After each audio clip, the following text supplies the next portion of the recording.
Hello, everybody. I believe that we are live, and yes, we are. Hello, everybody. My name is Harry Rice. I review games for the Montreal Canadiens, and tonight we played the New York Islanders in our second to last game of the year. We play tomorrow at home against the Boston Bruins. That is going to be fun to recap. I guarantee that. And yeah, so the New York Islanders, we were in the UBS Arena tonight. We're going to get into the opening lines. We're going to get into the recap, the final stats for the Canadiens, and then work our way to the outro, of course. And if you guys got any comments or questions throughout the whole video stream, I should say, please put them in the chat. I'm just going to turn my gain up just a little bit. And yeah, so I'm going to get the opening lines, then I'll get through your comments, and we'll start working. And then, yeah, we'll start working. The opening lines for the Canadiens were Hoffman, Suzuki. I'll get to your comments now because they're flooding in. TFS, yes, I'm right here. Thank you, man. Hey, Winzo, no problem, man. No absolute problem.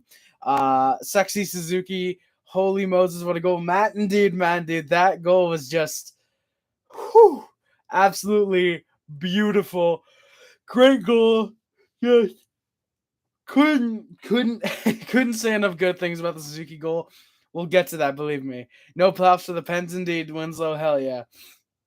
Get in there. Get in there. Let's go, Suns. You guys are in the playoffs. Big congratulations, by the way.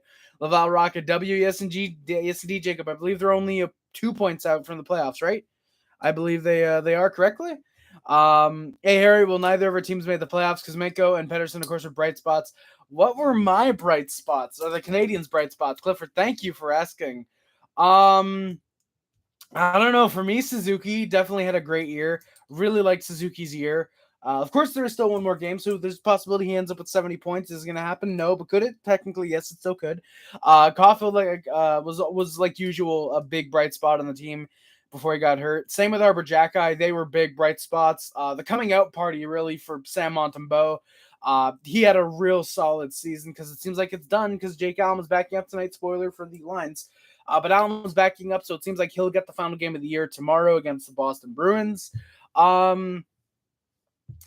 So for me, like I said, Caulfield, Suzuki, Jacki, Montembeault, and honestly, probably Raphael Harvey-Pinard. Those are probably the big bright spots on the team. They were probably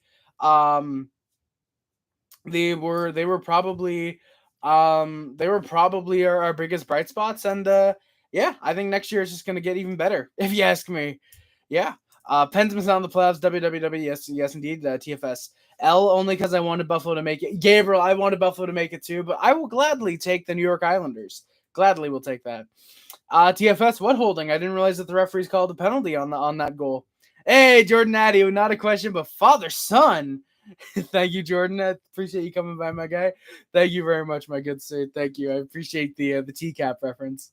I'm not going to lie, the playoffs are not going to be the same without Ovi and Crosby. I agree. Thank you, whoever's sending hearts in the chat, by the way. I can kind of see those. I don't know how you do that, but thank you, guys. I appreciate that. I still fucking just coming in like rapidly. I love it. But yeah, Winslow, it's going to be weird not seeing Crosby or Ovechkin, two of the three best players in the National Hockey League, not in the playoffs. It's going to be weird. The Rocket have a playoff spot by 3 points, but the team under has 2 games in hand. Oh, okay. I mean, that's not terrible. That's genuinely not terrible. Honestly, I'm kind of fine with that. The Rocket have a playoff spot by 3 points, but the team under them has 2 games in hand. I think we can do that. Noah coming in with a really stupid question, comment like usual. You guys are going to be stuck in Metacricty, I think. Metacricty for the next 50 years. At least the Canes can perform in the regular season. P.S. We owned the President's Trophy last year. Noah, no, you don't. That would be the Florida Panthers. Also, Canes can't perform in the playoffs. Or excuse me, the Hartford Whalers can't perform in the playoffs, I should say. Wolverine, yes, indeed. First playoffs without Crosby and Ovi, genuinely insane. You'll have to get, probably Clifford. Yeah, Ovi's going to play another 2, 3. I'd say 4 years, actually. I'd say probably 4 years. Then obviously get the goal record. I think he probably gets it in 2 years, but he just keeps playing because, hey, what's a thing without 1,000 goals? What's a career? What's the greatest NHL goal scorer without 1,000 career goals? I could see Crosby retiring when he's 40 for sure. I can definitely see him retiring when he's 40. Definitely, Clifford. Yeah, for the first time since 2006, there were no Pens in the playoffs. Exactly, Suns. Exactly.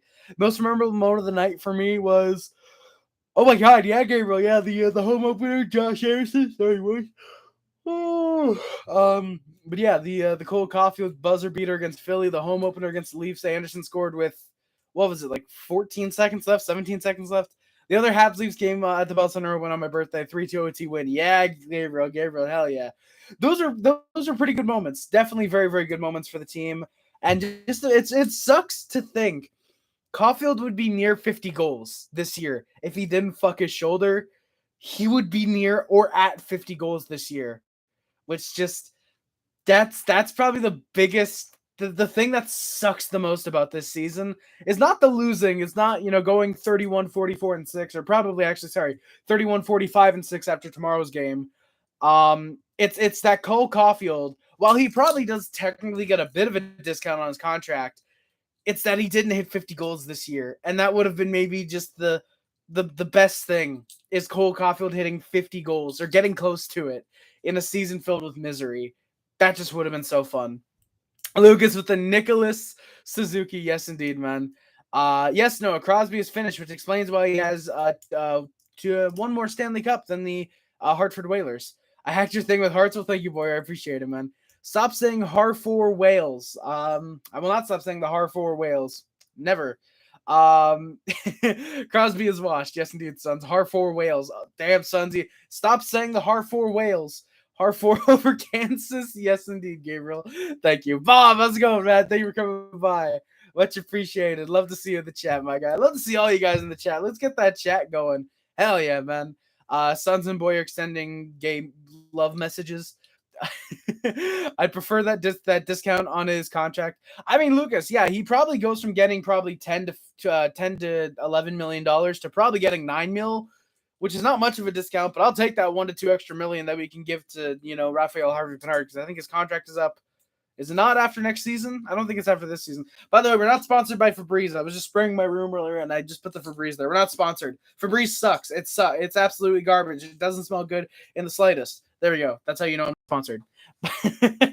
Exactly, Boyer. Caulfield's not going to get 50 next year. He's going to get 82. Exactly, Boyer. Exactly. And Sun's putting the heart in the chat. Love it. Randy, hey, Harry, didn't watch the game. To the Habs try hard?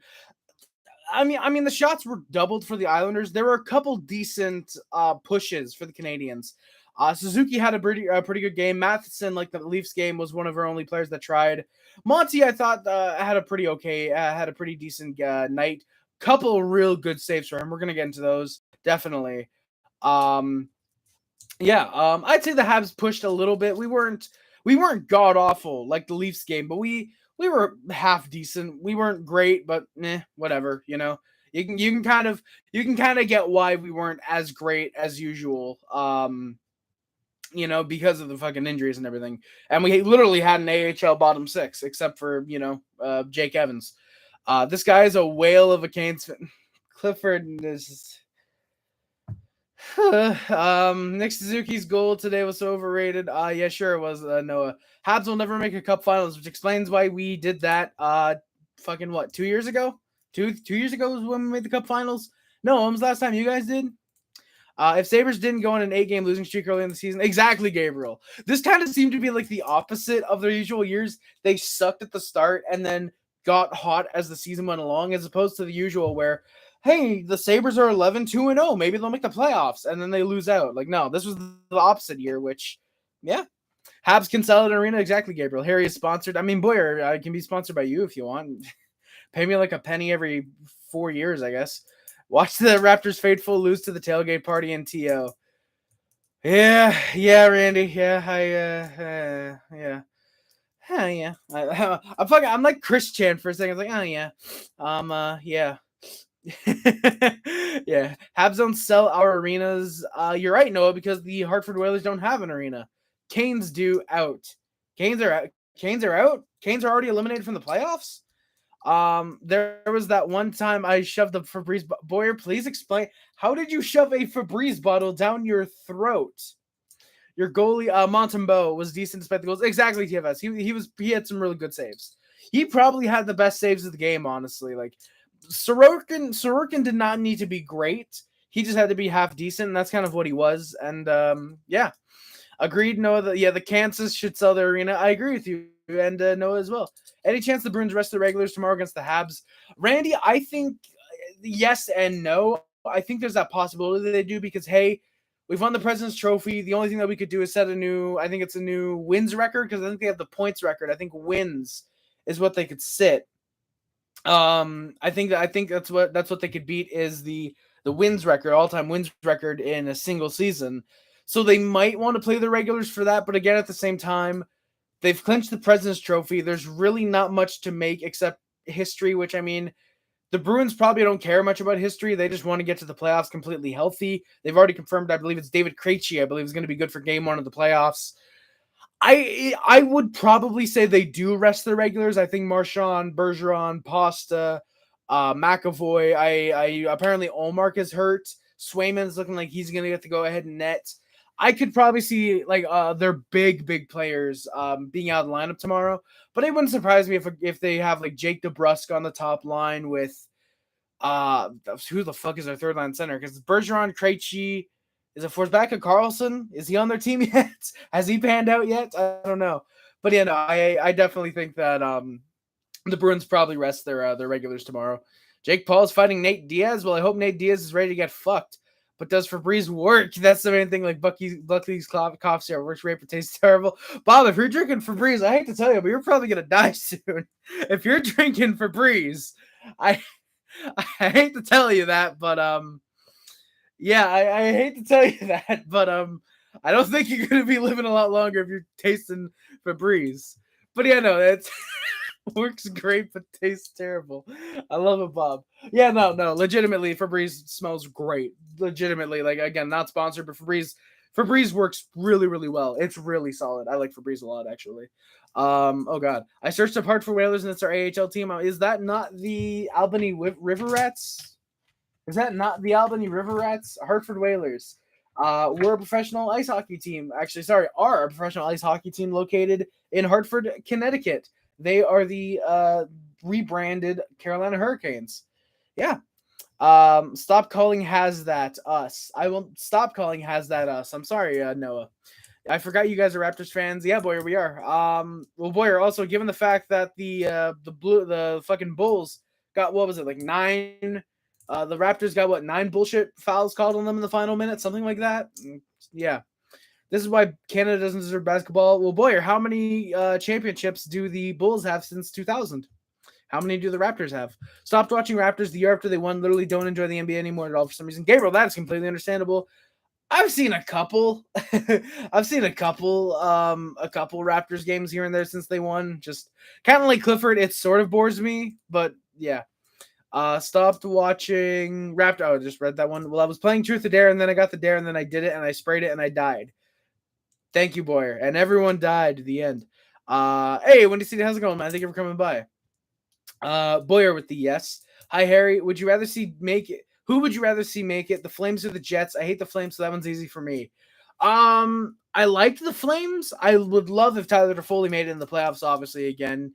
But for me, I would love to see the Jets get on a deep run. Like there's a couple people in here like NZA and Wolverine. I don't know if he's still here, because he was in earlier. I know. I know they're Jets fans or Flames fans. Sorry, they're Flames fans. But there's a couple of people like the Nolan guys from the Nolan Hockey Podcast, Peg City Hockey. I know a lot of guys that are Jets fans, and I'd love to see them get on another deep type run. And yeah, that'd be pretty cool. I use Febreze in my car, and also only if I run out of Old Spice aftershave. Let's go, Bob. Hell yeah. That's how you really do it, boys. That's how you really do it. The Bulls came back from being down 19 in the game, but I don't care. Exactly. Windy City. Exactly. Harry, there were 3 fouls in the last 2 minutes. 2 of them were on the Bulls. I'm sure they were, Boyer. Look up. Exactly, Kat. Thank you. Exactly. Noah is typically an idiot. Then again, most people named Noah seem to be, unless your last name is Hannafin. That weren't 3 full fouls. Talk about bullshit fouls. The Siakam one was Zarbiano. Kat, I thought I said hi back. I could have sworn I said hi back. How's it going, Kat? Thank you for coming by, though.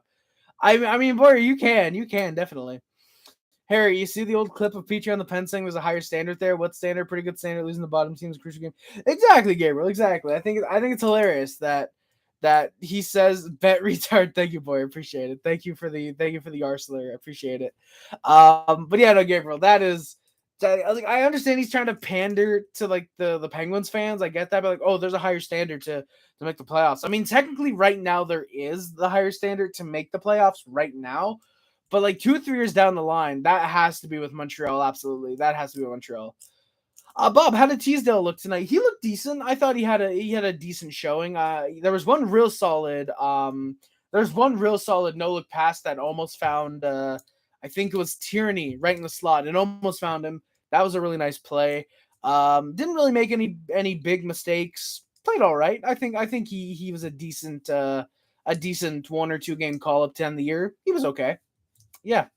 Speaking of Teasdale, let's get into the opening lines for the Canadiens. Teasdale with Suzuki. No, he was not on the first line. Hoffman, Suzuki, Armia, Farrell, Drouin, Gurianov, Pitlick, Evans, Gallagher, and Pezzetta, Tierney, and Teasdale. Teasdale would actually get a little bit of a second power play unit time on the one power play that we had. I'm pretty sure it was only one on the night. And again, they looked okay.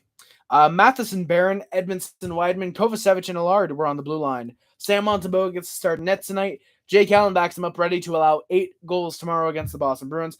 It's hard to see. I genuinely can't believe we've already been live for 16 minutes. I've just been talking with you guys. We've been having a great time. It's only been 16. It's been 16 minutes. Boyer, they're really rebuilding. They're rebooting Harry Potter. Are they really? Why? Did you think the galley hit was dirty? 100%, Bob. Absolutely. We're gonna get to that and talk about it a little bit. It was absolutely dirty. You just saw it look neon knee. It was neon knee. Galley definitely sticks the knee out. Yeah, that's one reason that I don't think he's going to be in the NHL after next year. He's going to do more stupid shit like this next year and keep getting suspended. And yeah, I think his body's getting very, very worn down that he has to try and resort to stupid shit like this. I think Brendan Gallagher is not going to last in the NHL past next year. So yeah, I think it's stupid. Columbus wins their first cup before the Canes win their second. Excuse you, the Whalers win their second. Sorry, and yeah, Kat, that would make sense. I mean, the Whalers are a joke of a franchise that they would tie in Stanley Cups with a fucking place that shouldn't even have their team. J.K. Rowling was bitching so now they're making a TV show of the books and she's the director and entirely. Boyer, what the fuck? What? Genuinely, why? Why would they fucking why? Why a TV series? Do we know who's gonna be in it yet, or is it just like a thing that's coming out? Oh yeah, Gabriel, the draft lottery. Yeah, May 8th is the draft lottery.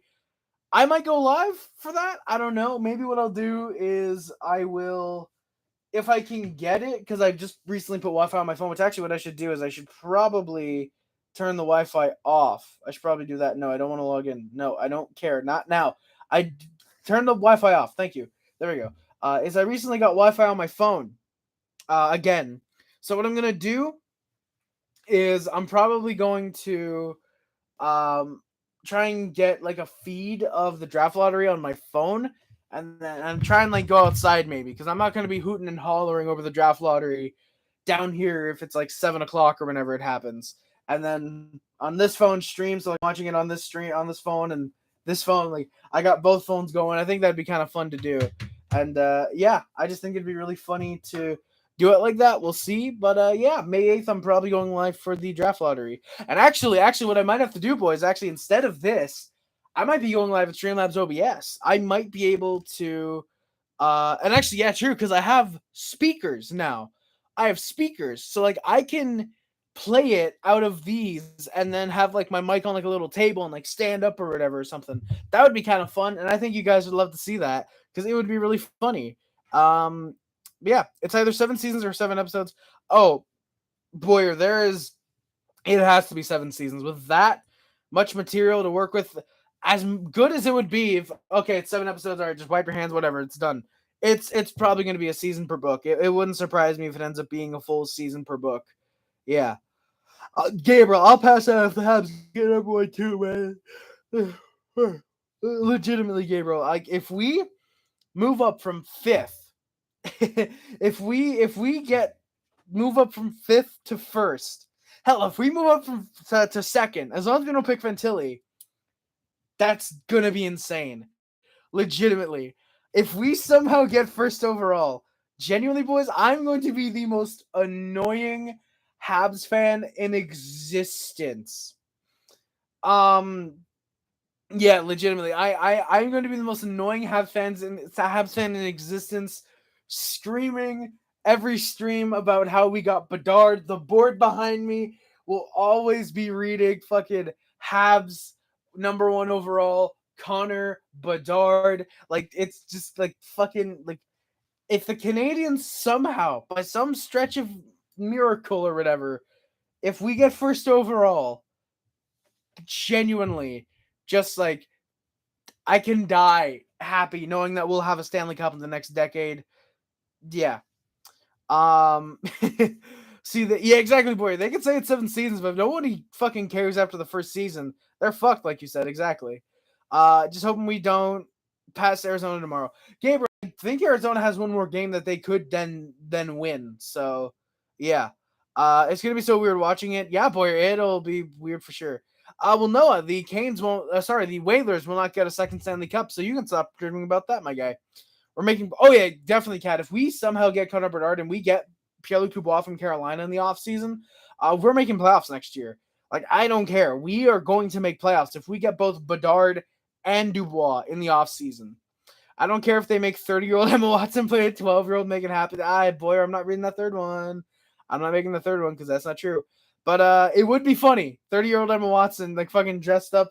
They size her down, de-age her, fucking replay a 12-year-old. It would be it would be ironically funny, I think.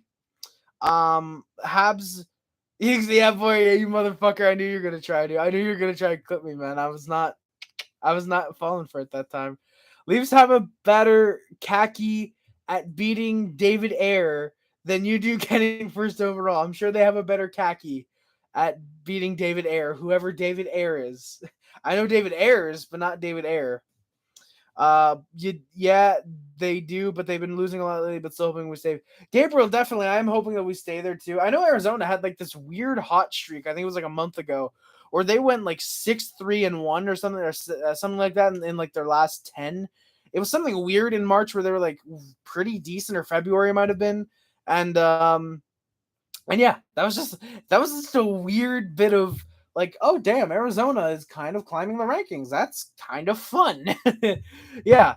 The open lines for the Islanders were Lee, Horvat, Bailey, Engvall, Nelson, Palmieri, Parise, Pajot, Fasching, Martin, Suzuki, Clutterbuck, Pellick, Pulak, also known as the PP line.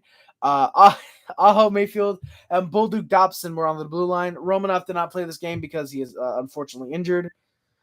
Yeah, Kat, I think it'd be fine trading a couple picks. Like, if you can work a deal with, say, Matthias Norlander in there just to finally get him out of the system, get him somewhere where he might end up getting playing time. Say attach a contract like Armia, because say Arizona wins, say Columbus wins, they want guys who can play at least a year there. And then give up, say we stay 5th overall, give up 5th overall, a second this year, give up a second next year, and then give up probably 2/3. I'd be fine with that, honestly. A first, 2 seconds, 2/3 Norlander and Armia, for example, to move up 4 spots to pick Bedard. If the team that has 1st overall is fucking stupid enough to do that, I'd gladly do that. I can definitely see a Bruins Leafs conference finals if their goaltending gets healthy again and soon. Bob, genuinely, here's the weird thing. I think the Bruins and Leafs would actually meet in the second round. Technically, it'd be the division finals because that would be the second round. Yeah, it would be fun to see them meet in the second round and then Bruins somehow win in 7. But yeah, no, Leafs definitely need to get their goaltending healthy. Samsonov needs to be healthy, and Matt Murray, if he comes in, has to play like Matt Murray. And yeah. Yeah, no problem. I get what you mean. It'd be fun to see Bruins and Leafs play each other at some point during the playoffs. I get what you mean. Don't worry. The order who I'd pick: Bedard, Michkov, Carlson, Smith, Benson. Gabriel, yeah, that'd be me too. I would probably put Sale at 3, but then again, if you get, say, 2nd, 3rd overall, you're not drafting Edward Sale there. You're gonna wait till Florida's pick is determined. But yeah. I did not know that the Oilers and Knights are tied, that the tiebreaker would go to the Oilers. How are the standings looking right now? Are there any games that are on right now that need to determine the standings? Okay, so the Oilers. Wait. Oh, the Sharks and Flames are on, which is a game that everybody cares about. Clearly, are there any spots left to be determined? There are literally none. So there are no reasons to watch tomorrow's game. But god damn it, I still will. It's the final Habs game of the year. I need to watch it. I'm sorry, but I got to. I gotta watch the last Habs game of the year, boys. Harry, if you were a betting man, what do you put the odds of the Russian-based players dropping in the draft? 1 out of 2. I'd say there's a 50-50 chance. Not even. I'd say there's a 80. I'd say there's a 75 to 85% chance that Russian-born players, or Russian-based players, if you will, are going to drop in the draft, because it's going to happen. I think Michkov, well, I think that he would have. For me, I don't think that. Well, Michkov was projected, say, top 5, top 10. There very well could be a chance he falls to the second round if there's a team that does not want to take a risk on him in that first round. I could see that. Yeah, I could genuinely see that. Harry, the Bruins surpassed the 76 Habs for most points in the season. Does this mean they're the best regular season team ever? No chance, Gabriel. In my opinion, I don't know, because the 76 Habs played 80 games, not 82. Also, we had 8 ties that year. If those games went to OT, we would have won at least half of them. Probably would have won a majority of them. And yeah, like I know they surpassed them for the most points. I thought it was wins as well that they passed. Yeah, because those 76 Canadiens, 1976 Montreal Canadiens. Yeah, it was the 76-77 Canadiens. Yeah, 68-12. So 12 of those games. Actually, wait, no, that might not be the season that we're referring to. Is it 76? No, it's the 76-77 Canadiens. There's no chance a contending team doesn't take a chance on him, aka Detroit. Well, Boyer, firstly, Detroit has to make the playoffs to be considered a contender, and they're still at least a decade away from doing that. They're a decade and a rebuild away from getting playoff opportunity. Also, yeah, no, exactly. Yeah, points and wins. Gabriel, they haven't passed the points yet. I don't think. I think they're close to. Yeah, Bruins have the most points ever in a season, but no, they don't have the most points ever. I thought that's still the Lightning. Is it the wins marker that they can most wins in a season? Yeah. Oh, it is them. It is them. Okay. Wait, so did they pass for both wins and points then? Oh my god, they did. Why did I think that they were still tied with the Red Wings from 95-96 for points? That's weird. Big shout out those 96 Wings as well for not winning the Stanley Cup that year. Genuinely the most funny thing I think I can see. Exactly, Clifford. McDavid has 152 points and is only a plus 22. And then Bobby Orr had 139 points one year and was a plus 124. Exactly. Well, Noah, the Carolina Hurricanes don't even have a prospect pool. That's how bad theirs are. Yeah, I genuinely know it. You're a fucking retard. I think everybody knows this by now. But yeah, those 76-77 Canadiens, again, 68-12. We win at least half those games if there's overtime. If we win half those games, and while we won the Stanley Cup that year, it just solidifies how much better the Canadiens are over these modern Boston Bruins, if you ask me. I think it's genuinely hilarious that there are going to be Bruins fans saying that they're the winningest regular season team in the NHL, when if you have 82 games, for those 76-77 Canadiens, the record is 62-8-12.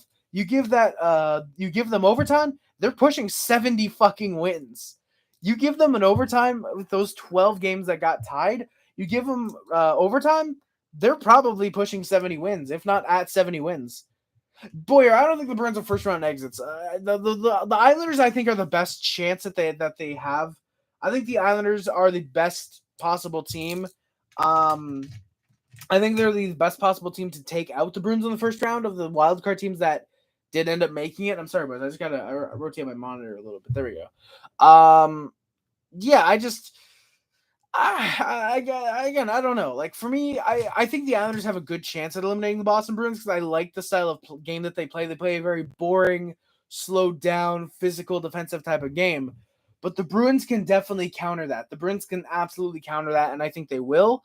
But yeah, I don't know. I think that'd be really fun to have the Bruins go out in the first round and guarantee, like, oh wow, the President's Trophy winner will not win the Stanley Cup. President's Trophy curse is not a thing. If you believe in it, I think you're weird. But yeah, I could see the Bruins getting out in the first round of the Islanders, but I feel like they have to get to the I feel like they have to get to the conference finals this year. I think they have to, at the very least. When you have an enforcer on the PP due to an injury to Raymond and I forgot to change my lineup, oof, cat, that sucks. Canes have a better prospect pool than Habs. I'm sure you do, Noah. I'm sure you do. Your only good prospect is Harvey Pinard. Harvary Pinard. Harvary Pinard. Definitely, Noah. Definitely. Definitely not Lane Hudson and Logan Mailloux and technically Caden Gooley because he's technically still a prospect. Definitely not Sean Farrell and Jan Mishak and Joshua Waugh and Owen Beck and Uri Slavkovsky. Definitely not Jacob Dobes, who's going to be better than that goal you just signed for what, $2 million for 3 years? Yeah, I think it's hilarious.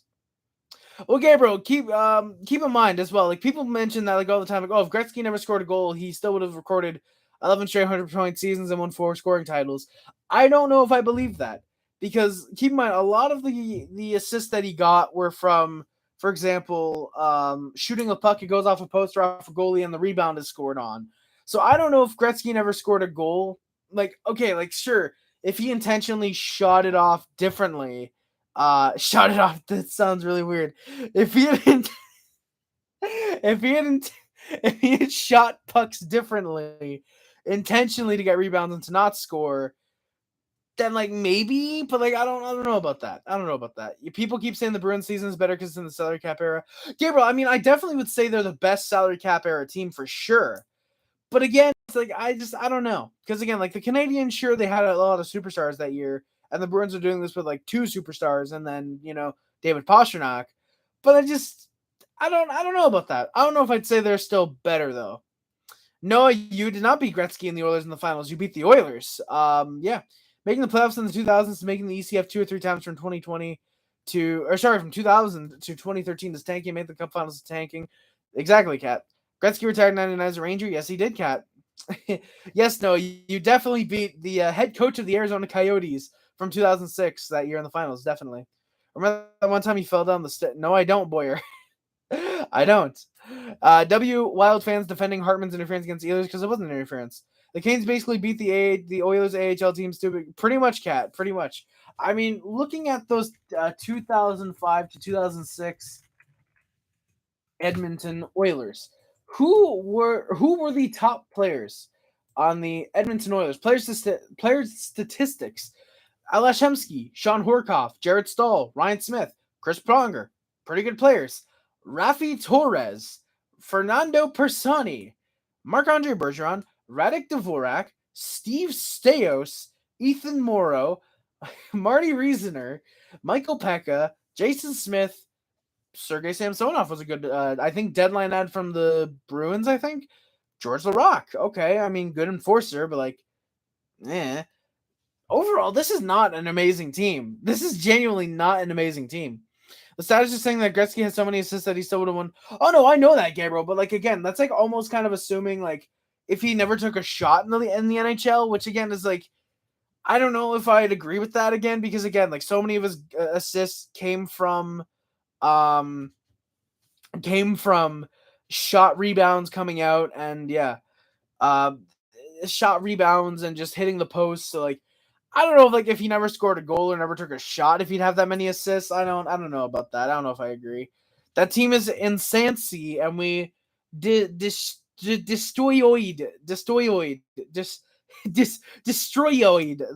them. Noah, you have to convert that message to English before I can really respond to it.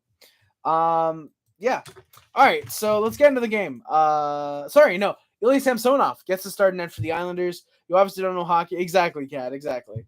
I agree with you, Kat, that Noah does not know his hockey. And Semyon Varlamov backs him up in what could end up being his last regular season game as a New York Islander. We'll see if they re-sign him. We'll see if he goes to free agency. We'll see if he retires. I doubt he will, but we'll see. Clifford, he might be, man. Okay, Noah. Yeah, that is a timeout. That is a timeout, my guy. That is not going to be tolerated here. That is not going to be tolerated here. Before the game, it is the NHL debut for Joel Teasdale, the 24-year-old undrafted player, was signed by the Canadiens back in, I believe, 2018, and he's been kind of re-signed since then. Frederick Allard, Kat, he said that girls don't know hockey, and I had to time him out for that. Frederick Allard is also recalled from Laval. They were recalled, I believe, yesterday for tonight's game. I didn't see exactly who was out of the lineup, but you can probably make your assumptions there. Justin Barron also returns to the lineup after missing, I believe, 4 or 5 games with an injury. That's good to see. Horvat broke in, but he wasn't able to get a shot away 2 minutes in. He was able to get a shot away, but it was just wide. Pacho then loses a skate blade 4 minutes in. He hobbled to the bench. You love to see when that happens to players. It's kind of funny. You just hate when it happens, you know. You hate when it happens, but you love seeing how they try and get to the bench. Islanders fans were rabid, or as I put, rapid, but they were rabid, chanting for Josh Bailey to score a goal. You guys know their dumb little chants. Islanders then push the 6-minute mark. There's a good shot by Martin that's deflected, but Monty is able to make the save. Harry, girls don't exist anymore. That's offensive. I'm reporting you. Damn, Boyer. I like how there's 2 days left in the regular season and only one locked-in series. Every other team besides Tampa and Leafs have multiple scenarios. Oh, yeah, Gabriel. Are there any? I don't think there's any for the Bruins series. No, there still is, because isn't it if...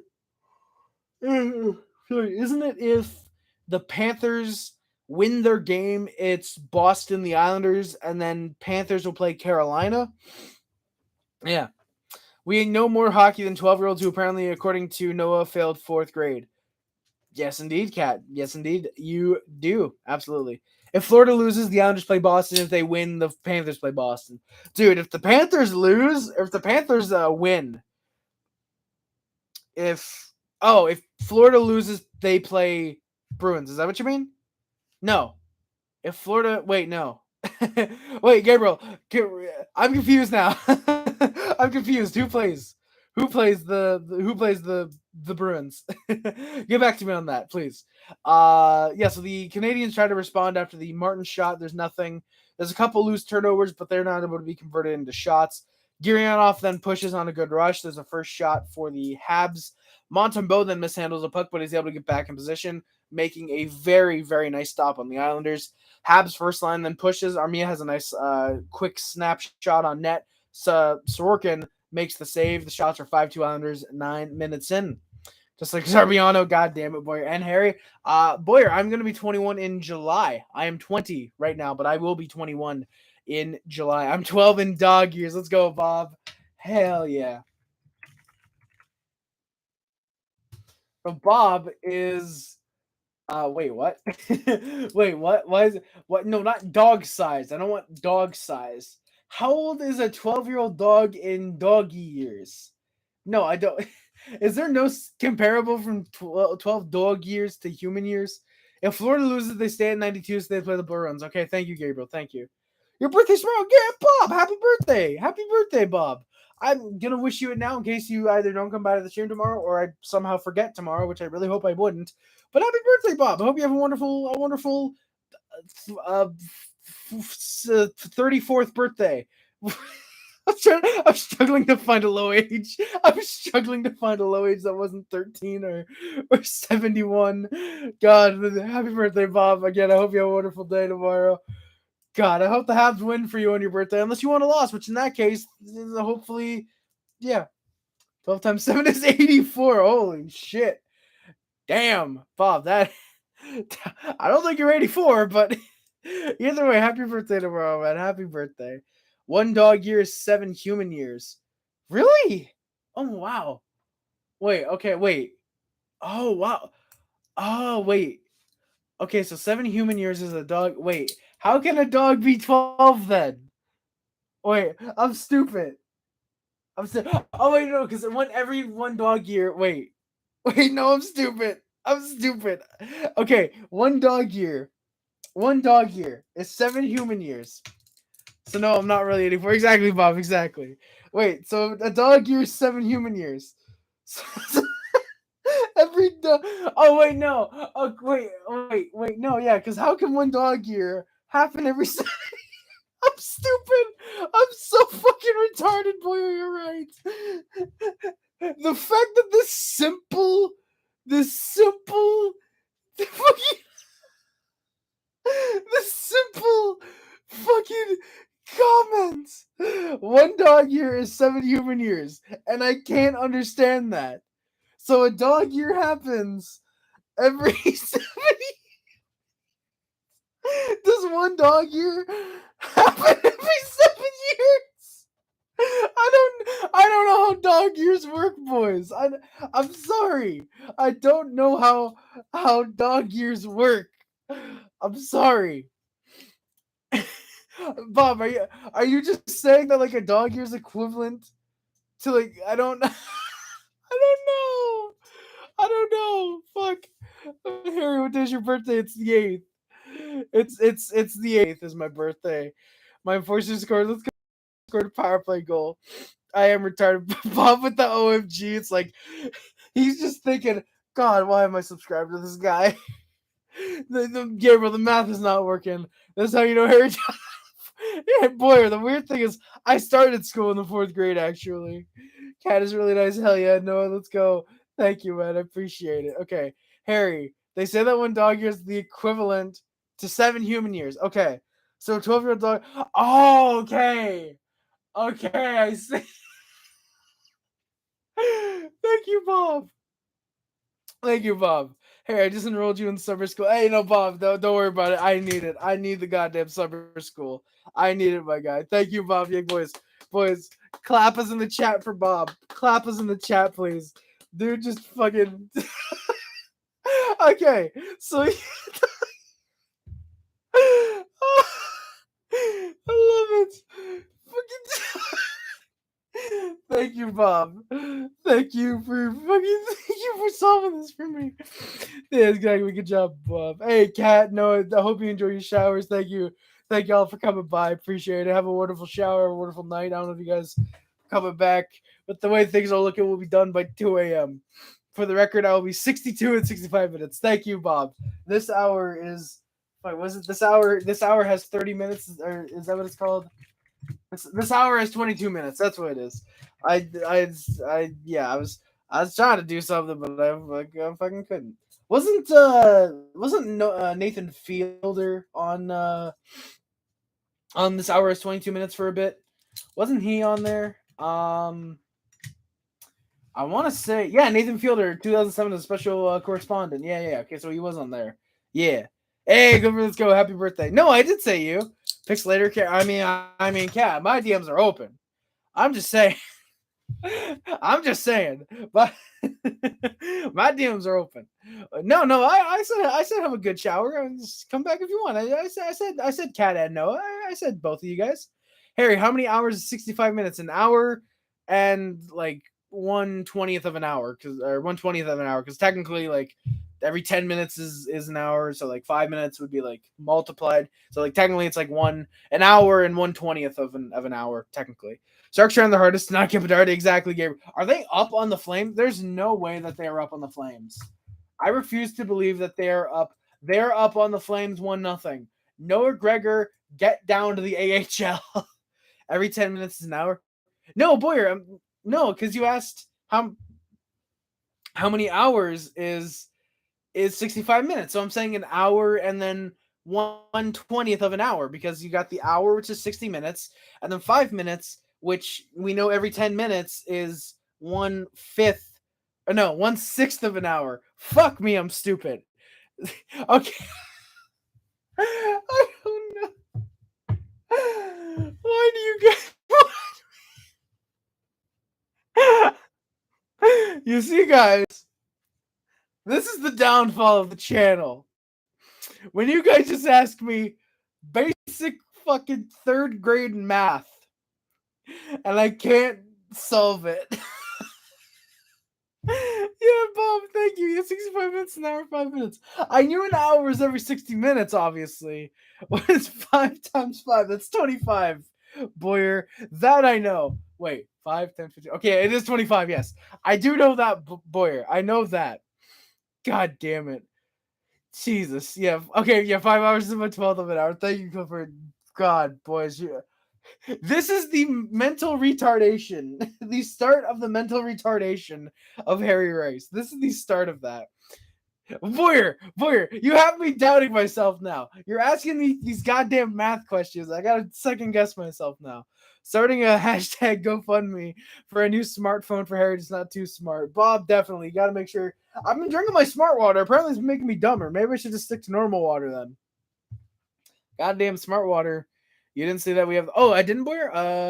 Where was that? Oh, yeah, Harry, my birthday's.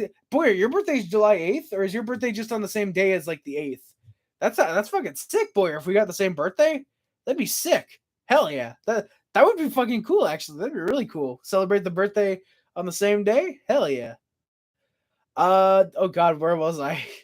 Nah, I'm just kidding. Oh, okay, Boyer. Damn. Gary, sorry, then the underscore, I just noticed. Cheers. Hey, David, how's it going? Enjoy the first round exit to the Tampa Bay Lightning again. JK, I love you. Hey, boy, I love you too, man. Let's go. Birthday's July. It's Casey, your birthday's too. I know so many people. 7-Eleven, let's go, Boyer. I know so many people that have their birthdays in July. Obviously, myself. One of my relatives has a birthday in July. I knew like 2 classmates of mine back when I was in elementary school. We had birthdays. It was literally like the 6th, 7th, and 8th were our birthdays. Yeah, genuinely hilarious. But yeah, like I said, like we had like 3 days in a row. It was either the 6th, 7th, or 8th, or the 7th. No, it was either the 6th, 7th, or the 8th. It was either the 6th, 7th, and 8th, or the 7th, 8th, and 9th. I forget exactly. Where it was 3 days straight where we had birthdays. And then Boyer's got his birthday in July. I want to say Lucas has his birthday in July. I forget. Or a Jeff Sokol appreciator. I feel like he has his birthday in July too. I know a lot of people that seems like the really cool motherfuckers are born in July. That's kind of funny. My crush is in the grade above me, and she's a Tampa fan. Noah, that must be better. Exactly, Boyer. Lucas's birthday is in July. I'm pretty sure. Exactly, Boyer. I think the same thing too. 2 classmates in elementary school because that's when he dropped out. Exactly, Boyer. Exactly. Well, I mean, weirdly enough, I never talked about like my birthday in like high school, and like nobody else did. Like, cause like when I was in like 4th grade, my teacher, who was really really fucking cool. My 4th grade teacher was really really really nice. She had this weird thing at the end of the year where she, or like throughout the year, where when it was your birthday, she would nope, August. David's birthday is in August. Let's go. Who or whom is to blame for the shit show in Calgary after they failed to make the playoffs? Bob. Mix of the players, Daryl Sutter, and the general manager. I feel like it's partly the general manager for not going out to secure more depth and more goal scoring. It's Daryl Sutter for. Did I say Daryl Sittler? I really hope I didn't say Daryl Sittler at first. I really hope I didn't. But Daryl Sutter, if I can say it fucking right, Daryl Sutter for not really deploying his lines properly, basically. And then obviously just like the players probably for not really buying into the system. Markstrom, I'm torn about Markstrom. I think he had a really good defensive system in front of him, which should not explain as many goals as he allowed. But at the same time, how many goals has he allowed where he's been the cause of the goal, where he's turned the puck over behind the net and there's no one in the net to stop the goal? Like, yeah, like I don't know about how Markstrom is. I want to say he can still be a good goaltender because I really liked when he was in Vancouver. But at this stage, I feel like one more year of this and it's like over for Markstrom. I have my crush added on Snap. I snap her every time Tampa loses. Well, Noah, if you're expecting to get something, fucking, you might not want to do that then. You said Sutler? I said Sutler? No, fuck. I said fucking Sutler. God damn it, of course I did. And I'm too fat, I can't even hide all of me on stream. You know what, boys? I'm just gonna do the rest of the stream like this. It's probably better that way anyways. Yeah, Bob. I mean, to be fair, Markstrom, I didn't want to be that. I didn't want to be that blunt, but yeah, no, Markstrom kind of has sucked this year. He really kind of has. He's just been not great for the Flames. I heard today that the Hubert. When you guys, are spelling out these names for me, and I fucking mispronunciate them. That the Huberdeau and Kadri both went out of Calgary.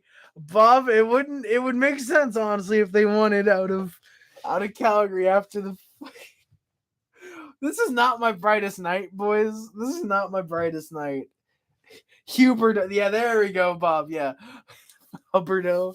If his name was Huberdeau, I would like him more though. No, yeah, there we go. Huberdeau. Yeah, exactly, Bob. There we go. Huberdeau. But yeah, no, it wouldn't surprise me. I mean, Daryl Sutter's style of hockey is a very it's not to the level of Mike Keenan where it works for a limited amount of time and then he's completely toxic. No, Daryl Sutter expects results and he expects the best out of his players. So for me, like I kind of get um why Sutter might be on a bit of a short chain in Calgary and why some players might want out because they're not playing that fairly defensive style of hockey that he wants. Exactly, Clifford. Sutter definitely tends to piss off the Stars after a while for sure. For example, when he was in LA at the end of his tenure, even though the Kings were winning the Stanley Cup, wasn't there one thing at the end of his Kings run, first Kings? No, he's coached the Flames twice. No, at the end of his Kings run, wasn't he like locked out of a players only meeting? Wasn't he locked out of a players only meeting once because of like his abrasive coaching style?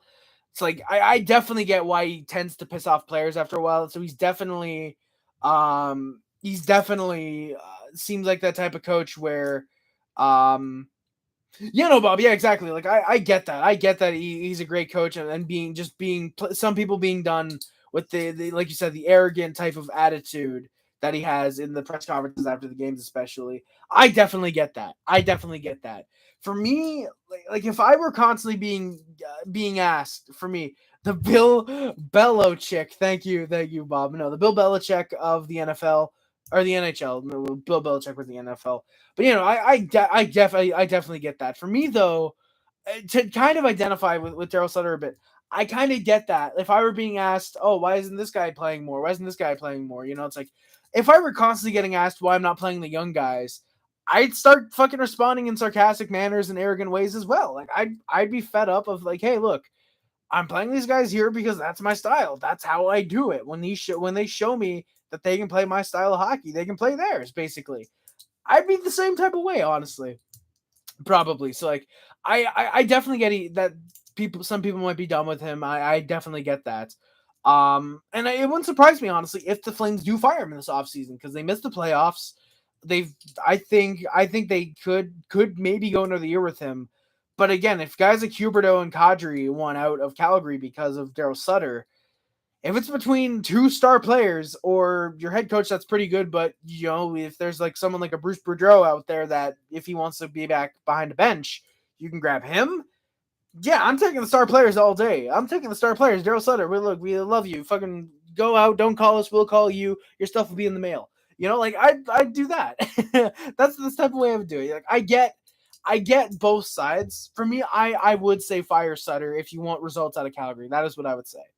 But the Islanders score with a solid screen in front. Brock Nelson shoots glove side, gets his 35th goal of the year. Islanders with a 1-0 lead.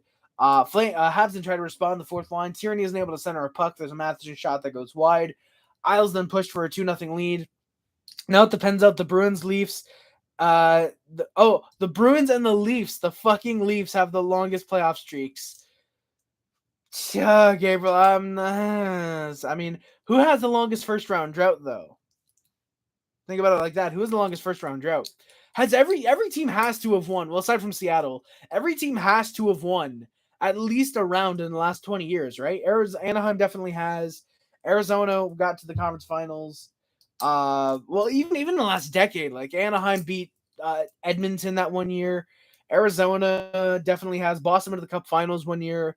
Buffalo and Toronto might be the only two teams to have not won a first round series in the last decade.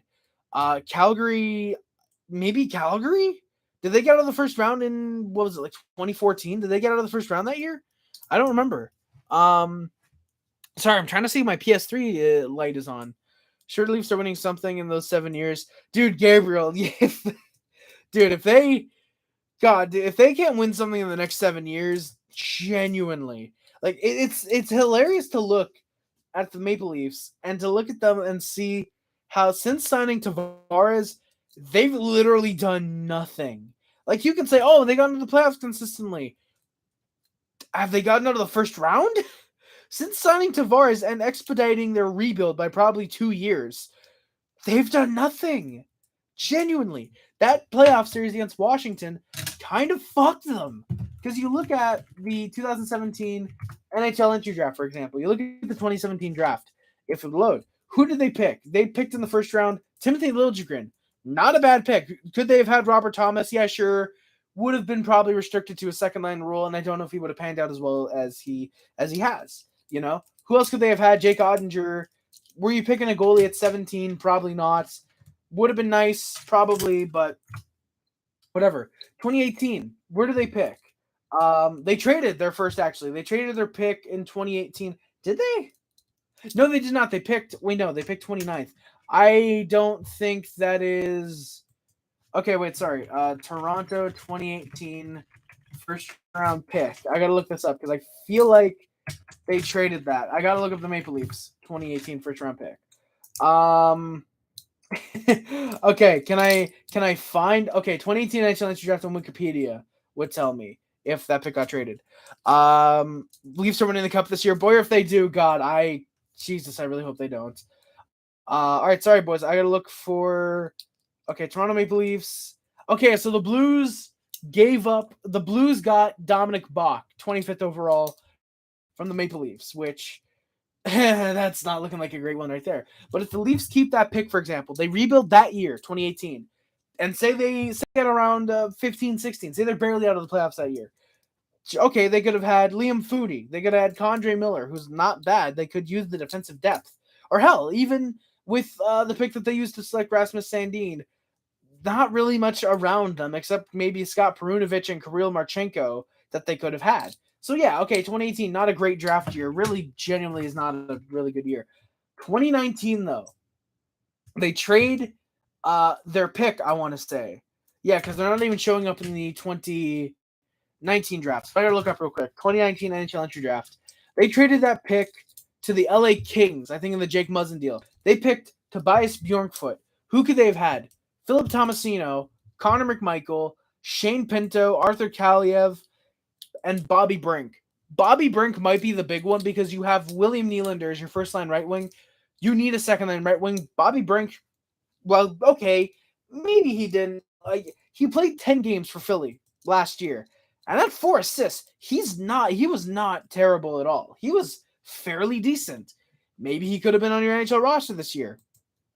I don't know.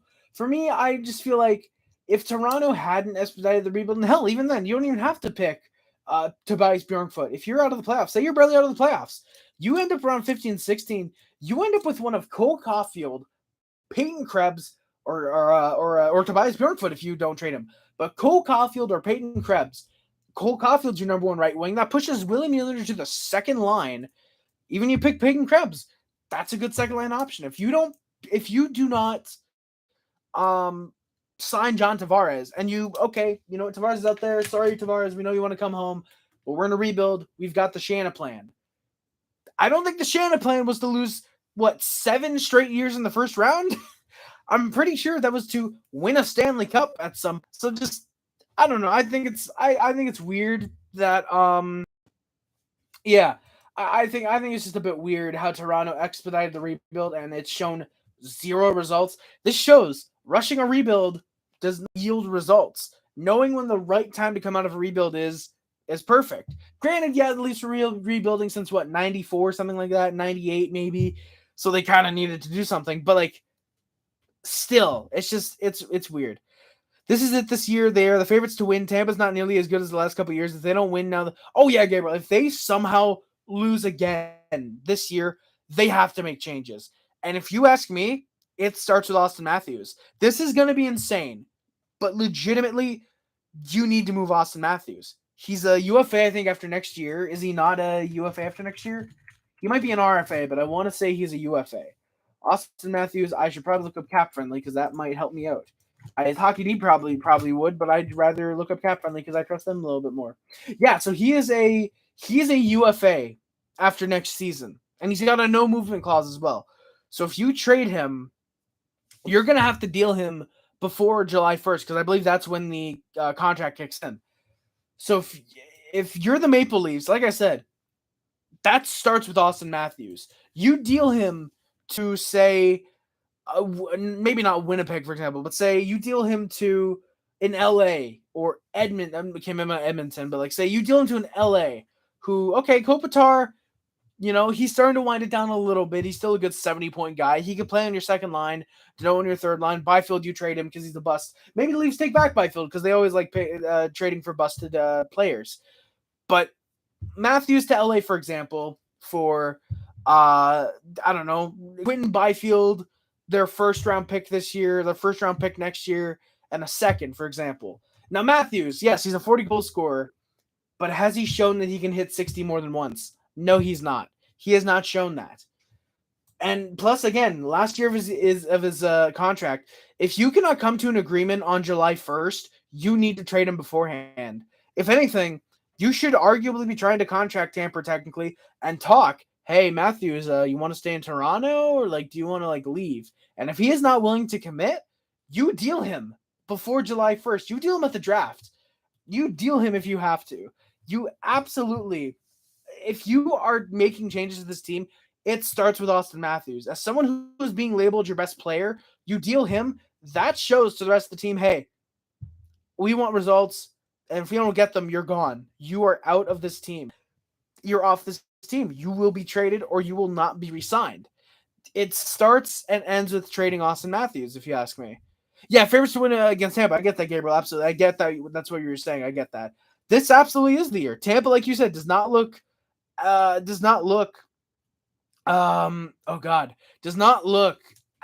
as dominant as they could have, as they have for the last 3 years. Now, granted, yes, regular season Tampa and playoff Tampa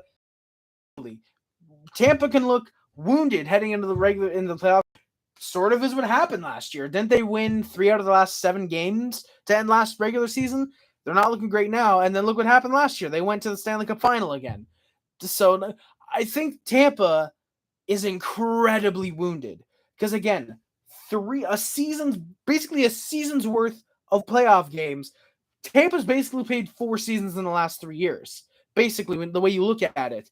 So for me, this is absolutely your year. If you're Toronto, you have to be looking at Tampa Bay and thinking, hey, this team is wounded. This team is hurt.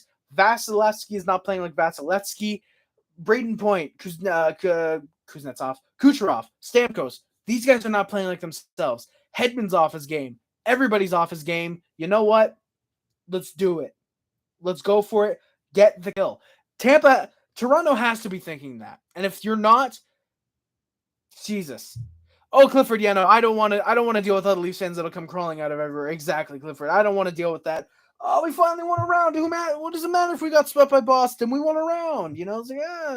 It's like, so I definitely don't want to deal with that, but God damn it, to see my own best friend, who actually is also a Leafs fan, Clifford. That's funny. We both share that. Our best friends are Leafs fans. But for my best friend to be happy finally and to see the Maple Leafs get out of the first round, I'd be more than happy for that. I would absolutely deal with the 4 Leafs fans that would come by to my streams. My whole family. Gabriel, I know that, my guy. Noah, you did draft Jarvis with the 2020 pick, which is honestly a Toronto win. Curious to how Toffoli with the top point score of 73, but Huberdeau. Curious how Toffoli seemingly wants to stay, but Huberdeau and Kadri. Oh, okay. Curious how Toffoli was their top point scorer with 73, but Huberdeau and Kadri only had 55. I would have thought Huberdeau definitely, Bob. I would have thought that they would have gotten. Definitely would have thought that they'd get at least close to 100, at least 85 to 90.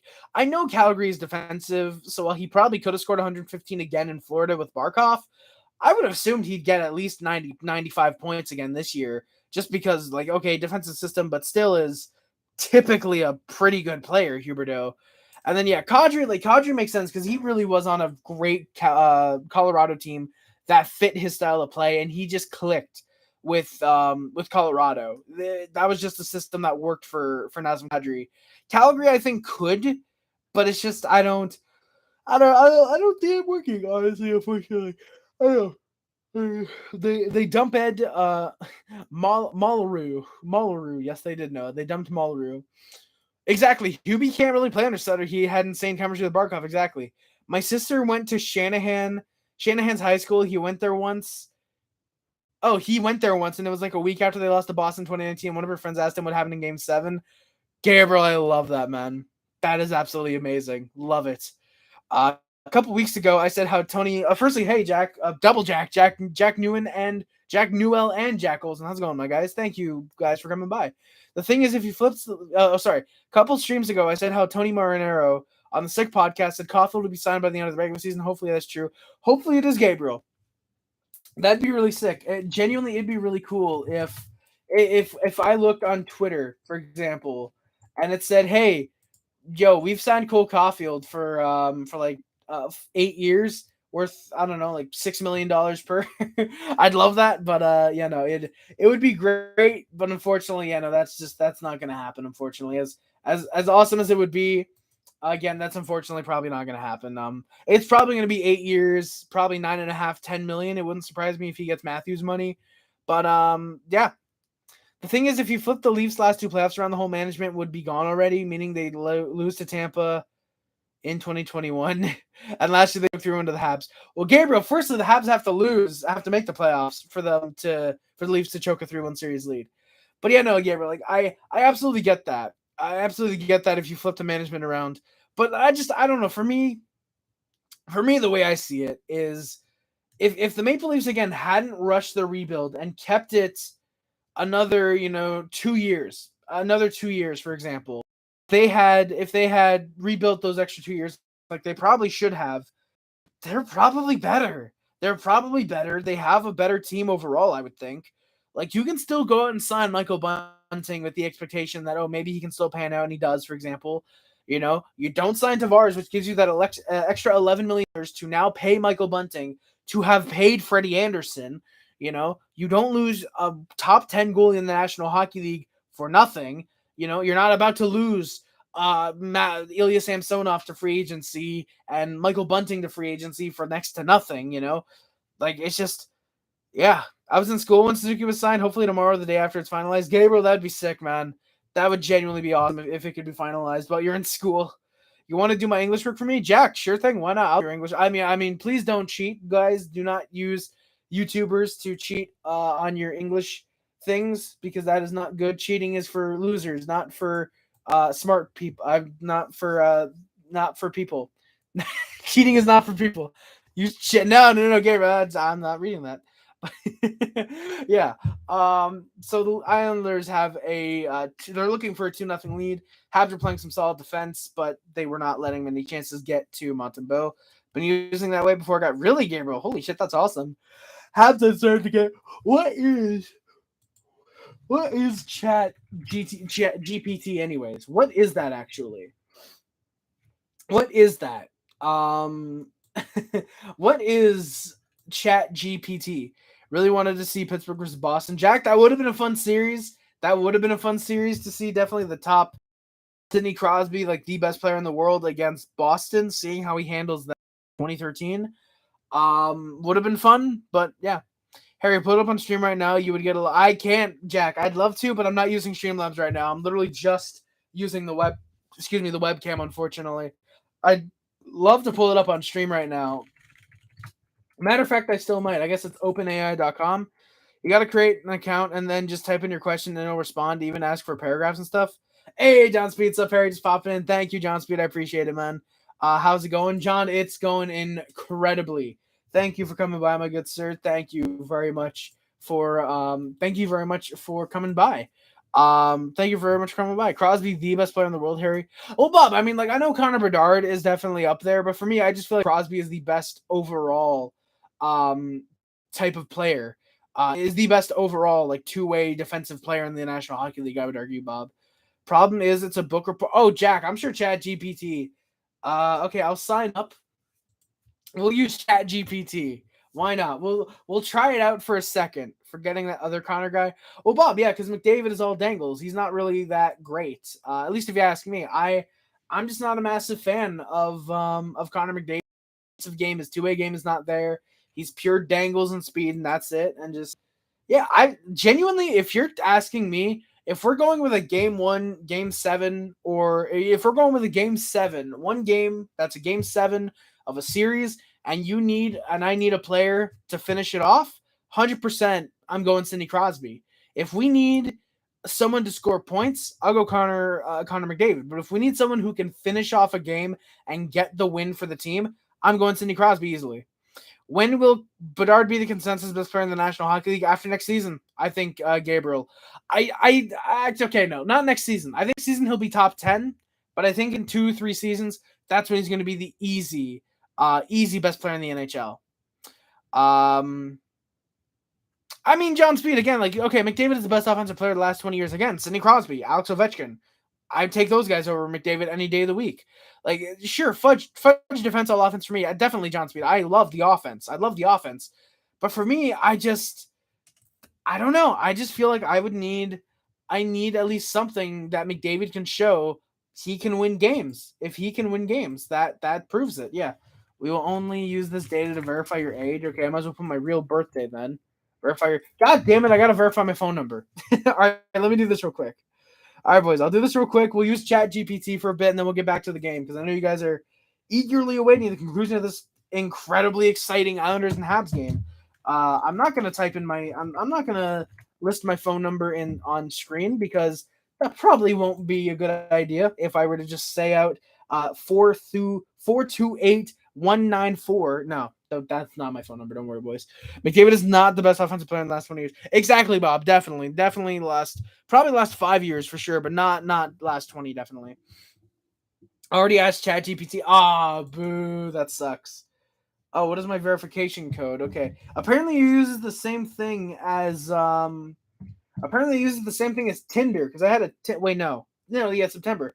Apparently they use the so how we collect data. No, I don't care. Okay, done. So send a message.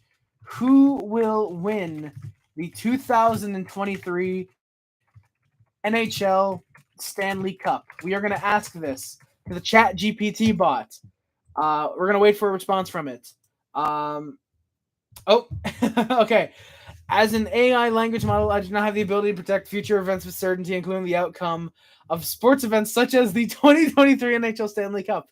The NHL is a highly competitive league with many skilled teams, and the outcome of the tournament will determine a variety of factors such as team performance, injuries, and other unpredictable events that may occur throughout the season. It will ultimately be up to the players, coaches, and organizations to compete at the highest level and strive to win the Stanley Cup. Dude, this is sick. This is sick, man. Who is the YouTuber Harry Rice? Dude, if it actually gives me a legitimate response, that's gonna be nuts. Oh god, okay, so 150 hasn't been done in a long time. Who else is better? Crosby and Ovi, but honestly, as an Oilers fan, yeah, definitely John Speed. Definitely you gotta say you're definitely gonna say McDavid as an Oilers fan. I get that, but for me, I think Crosby and Ovi are much more impressive, especially Ovi the 60-goal season.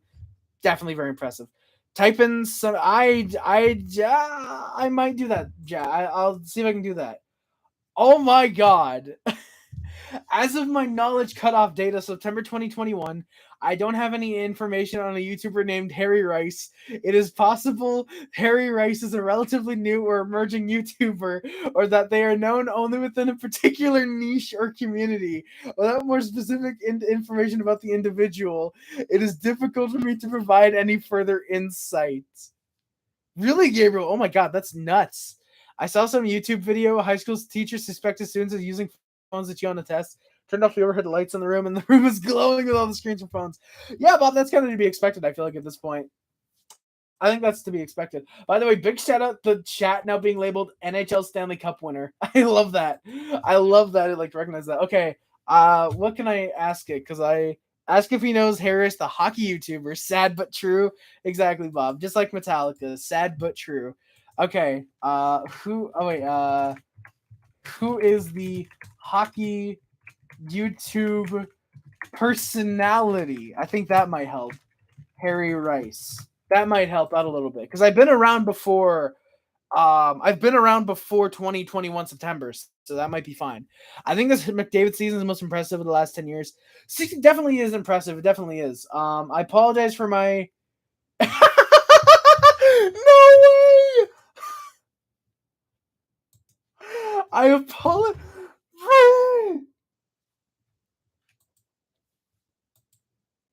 I apologize for my earlier response as I wasn't aware of Harry Rice, the hockey YouTube personality. Harry Rice. Bro! Harry Rice is a YouTuber who creates content related to ice hockey. He is known for his videos analyzing NHL games, players, and other hockey-related topics. He also provides commentary and shares his opinions on current events in the NHL. Harry Rice's YouTube channel has gained a significant following. I don't know if I'd say significant, but a nice following.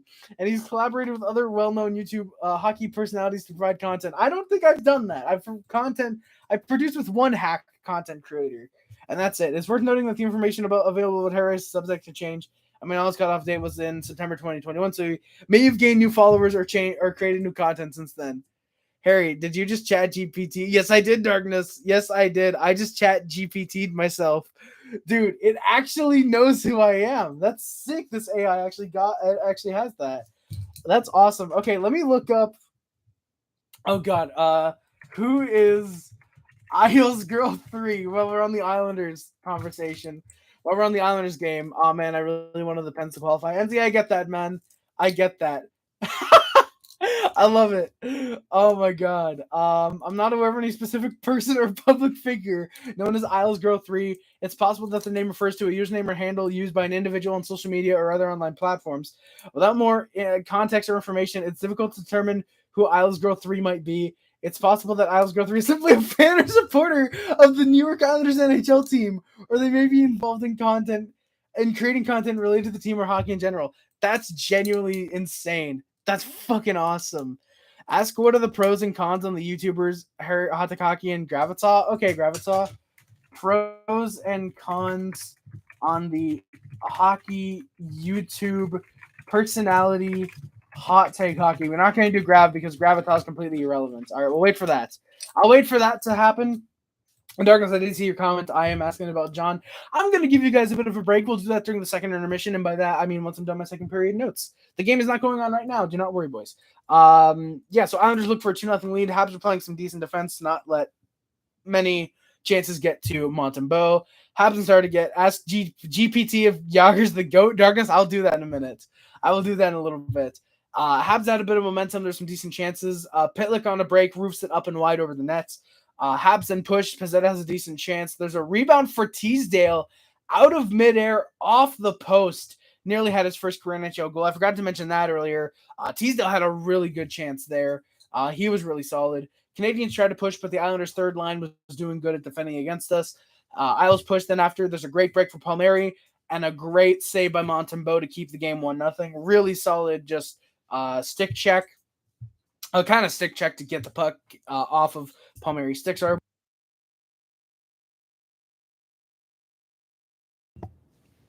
Fuck, sorry, I didn't get that one. But yeah, sorry, boys, I had to cough real quick. Ian Ortap, how's it going, man? Thank you for coming by. Much appreciated. And the Canadiens score. Rem Pitlick gets his first goal in a long time. Evans with the lone assist on a really nice chance off a turnover. Good one-timer into the net. It's a 1-1 tie game just like that. Then the Isles take the lead about a minute and a half later. Edmondson has a turnover. That leads to a shot getting tipped by Parise. That's off the post. Hudson Fasching, of all players, puts it home for a 2-1 Islanders lead. That kind of sucks. Imagine the NHL playoff script is what Darkness. Unfortunately, I don't think you can really get. Oh my God, it actually has something for John. I just looked, but yeah, no. Unfortunately, I can't tell. It said when I asked who's going to win the playoffs this year, basically just said it's a highly competitive. The NHL is a highly competitive league that has multiple different outcomes depending on a variety of factors like key performance injuries and unpredictable events that occur throughout the season, and that it's up to the players, coaches, and whatever. So yeah. So like I said, boys, during the second intermission, we'll get to the thing about hot take hockey, which we're at the first intermission. Shots are 12-9 Isles with a 2-1 lead after the first period. Isles pushing the opening minute. Edmondson and Wideman were stuck out there for roughly 2 minutes. Great save by Montembeault. He keeps it 2-1 off a weird bounce. Great stack. Sort of stacking the pads, but more stacking the hands. Great save. But the Islanders go to the power play. Edmondson's called for an interference. Islanders don't look great at the power play for one on the PK tonight. Did you see Bunting and Perry going at it last night? I did not, NZA, but I'm sure Bunting is a diver because he's Tim Stützle 2.0, basically. Well, technically, Tim Stützle is, if you will, I guess, technically Michael Bunting 2.0 because technically Bunting played in the NHL first, but you know what I mean. Bunting started diving after Stützle did. Kat, welcome back. Thank you for coming by. Much appreciated. But the Islanders, like I said, Habs are 1-for-1 on the PK tonight. Allard then gets a nice shot off a turnover. Sorokin has an easy stop. Isles then push back the other way. Montembeault was really the thing keeping the Islanders in the game, keeping the Habs in the game tonight. The Islanders could have easily been up 3-4, 5-1 at this point. Montembeault had to make some pretty good saves. Ottawa, Ontario each have their divers now. Yes, they do, NCA. Too bad that Bunting's probably a free agent after this year because the Leafs don't want to pay a overrated third line forward. Isles then tried to push again. The Habs top line then had a decent shift. Weren't able to get many chances, but they at least pushed. It was all Islanders 7 minutes in, and they'd score. There's a blue line shot by Noah Dobson that gets tipped in. Nelson has his second of the night. Edmondson kind of just standing in front of the net, decides not to stick check at all. And it's 3-1. Islanders just like that. Off a faceoff, though, Habs get a chance. Armia with a shot. Easy stop. That takes us to commercial. Isles then have some more pressure. They were really giving it to the Canadiens despite a couple of weird turnovers. Harry ChatGPT. Hey, let's go, Jack. Let's go. ChatGPT works for your book report. Let's go, man. Hell yeah. Dude, NZA, I can't. I mean, like, I would think he did deserve it because he was the top point producer of that rookie crop, so he kind of should have gotten there. But I don't think he should have won it. I don't think he should have won it because he did. It's good that he didn't, but I would argue, like, here's the funny thing. If Caulfield didn't have an incompetent fuck behind the bench for a majority of last season, and if he was coached by, say, St. Louis the whole year, he'd easily have been up for the Calder. He probably would have destroyed the voting for the Calder Trophy. It would have been so unanimously for Cole Caulfield that, yeah. I wonder how upset Sutter is tonight. Flames get eliminated last night, and now bottom feeder. San Jose is thing halfway through the game. I would have expected a better game. Oh, Wolf's in net. Hey, let's go, Bob. Dustin Wolf. You know what, Sharks? Please score like 8 on Dustin Wolf so the Flames really think he doesn't do good and then trade him to Montreal for like a 5th round pick, please. Yeah. Yeah. So if Wolf's in net, definitely then yeah, for me, I would have I would have expected a better game for sure, especially with Dustin Wolf in. And I think this is the Flames' last game here. I would have expected, like you said, a much better game too, more defensively tightly wrapped, which it seems like it is because they're only down 1-0. It's not like they're up, 6-3, for example. The Sharks are up 6-3, for example. It's not like it's that. But I do wonder how upset Sutter is because it's a weird quirk that apparently Sutter gets more upset when you lose like 3-2 or 2-1 over getting blown out like 8-0. Like he apparently sees more effort in 8-0 loss. So that's weird.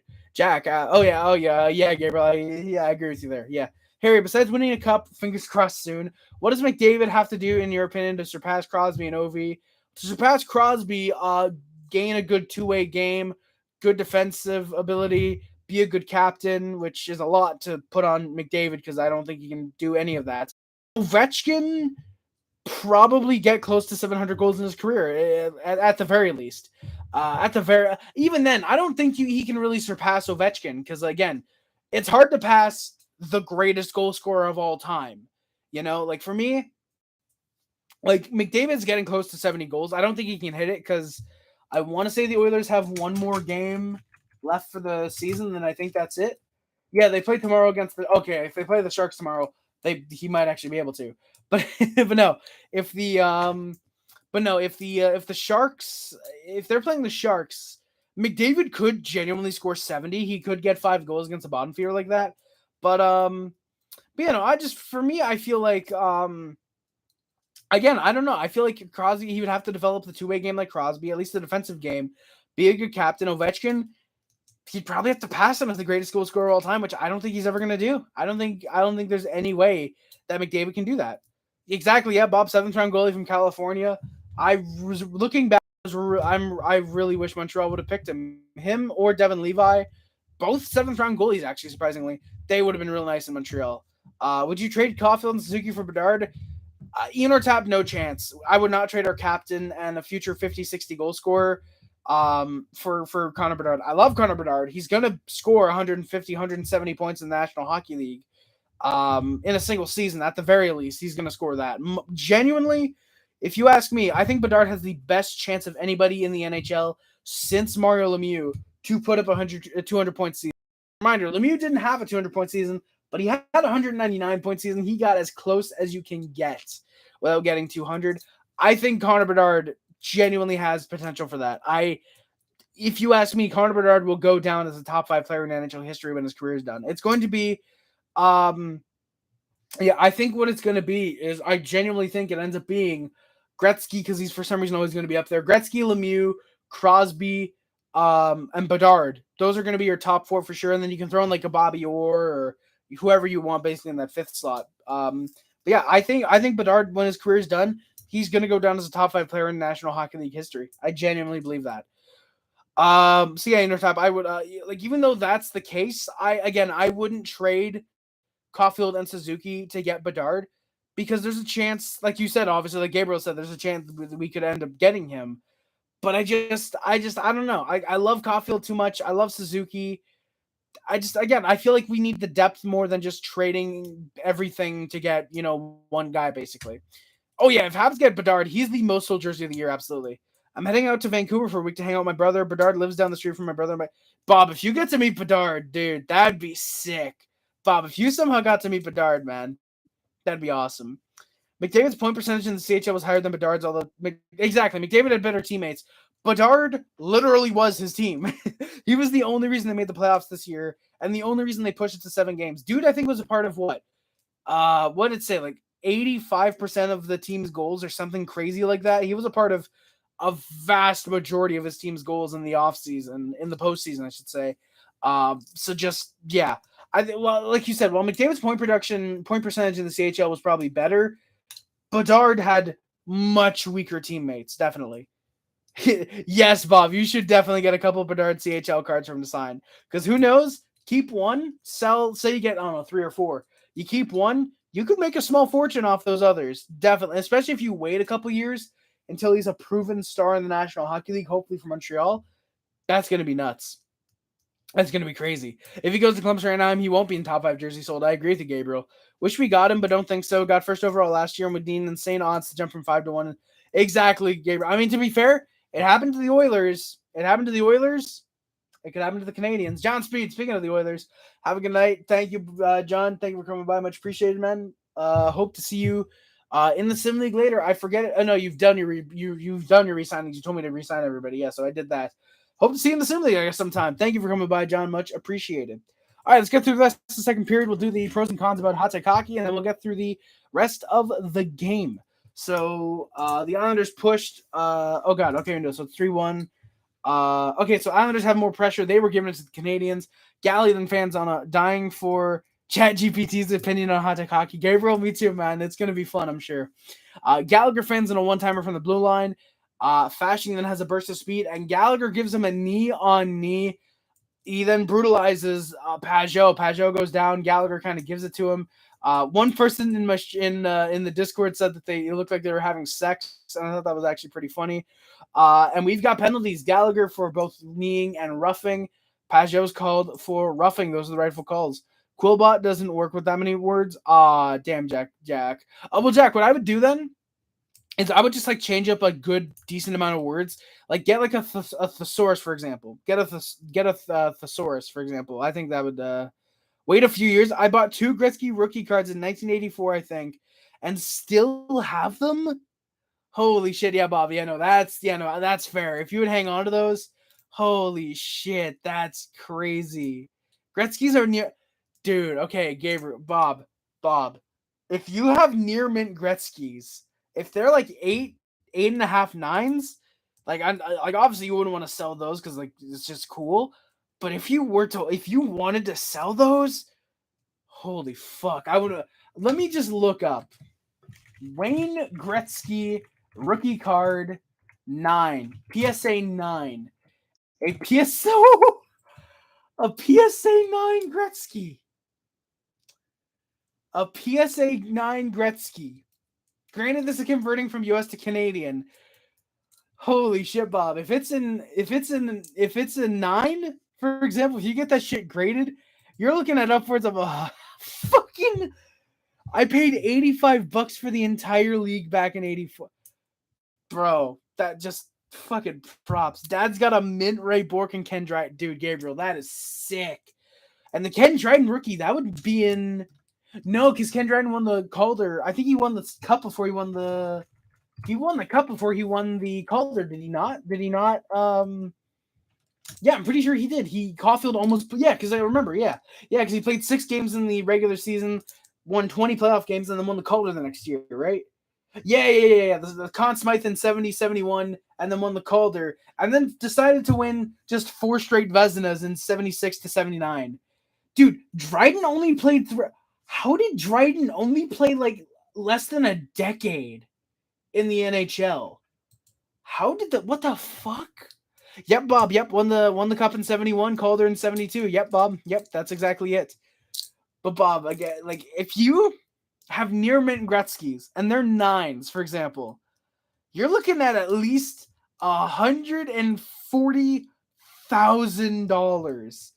You're looking at that, and for you paying $85 for the whole league back then, dude, that's legit. Yep, Bob. Yep, he was drafted by the Boston Bruins. I think he was a 3rd, 4th round pick, somewhere around there. Traded to the Canadiens for I think because they were technically what you would consider buyers. Dryden wasn't quote unquote developing. Traded to the Canadiens, plays those 6 games, and then boom. Plays about a decade, is easily the best goaltender in the National Hockey League at the time. And then Dryden retires, and the Habs are like, oh no, we need a goaltender. And then they draft Patrick Waugh. And then, oh no, we need a goaltender. And then they draft Carey Price after about a decade of Jose Theodore and Cristobal Huey. Sorry, boys. I hope you guys don't mind that, by the way. Me muting myself when I have to cough. I hope you guys don't mind that. I think it's probably better than me just, whatever. So, yeah. And then I literally just put, holy fuck, what a goal. Nick Suzuki shorthanded. Goddamn, Jesus Christ, an amazing opportunity to make it 3-2. So, yeah. Basically, the Islanders cannot convert on the power play. Nick Suzuki, the puck is thrown out of the zone by the Islanders. Suzuki is able to get to it, but he doesn't take it and flings it on net. He's almost taken down and literally just whacks at it. Just whacks at the puck. Beautifully arcs over Sorokin into the net. And it's 3-2 shorthanded, unassisted. Absolute beauty of a goal. Might be Suzuki's best on the year. I don't know if it beats that penalty shot against Arizona, though. It's easily a top 3 goal of the year for Suzuki. Might be a top 5 goal of the year overall with that Suzuki penalty shot goal, too. Just absolute insane goal. Insane goal. NZA definitely. Thank God Boston didn't keep Dryden then. Dude, Gabriel, the Habs... Jesus. The Habs with Bob Gainey as the GM and Ducharme as the head coach. Dude, Gabriel, genuinely, I wouldn't be a Habs fan. Legitimately, if Bob Gainey was still or rehired as GM and Ducharme was still or rehired as head coach, I'm not watching the Canadiens anymore. If that were to somehow happen, or if that was the case, I wouldn't be a Canadiens fan. We wouldn't have Nick Suzuki. We wouldn't have Cole Caulfield. Hell, fuck, I don't think we'd have Carey Price, probably. Like, just genuinely insane how terrible Bob Gainey was as a GM. Just a reminder, what was that offer again? It was Subban Pacioretty, Vincent Lecavalier, says he approved a trade to Montreal. Okay, yeah. Okay, so if I can find this. Yeah, so this is what it would have been. So on Friday afternoon, LeCavalier, this is after he was hired as a special advisor to hockey operations. On Friday afternoon, LeCavalier met with media via Zoom and told them that he proved a trade to the Canadiens in 2008 that would have seen him join the team just as they were about to celebrate their centennial, so their 100th anniversary. It was rumored in recent years that the trade would have seen Carey Price, PK Subban, Max Pacioretty, and a first-round pick go to the Tampa Bay Lightning in exchange for Vincent LeCavalier.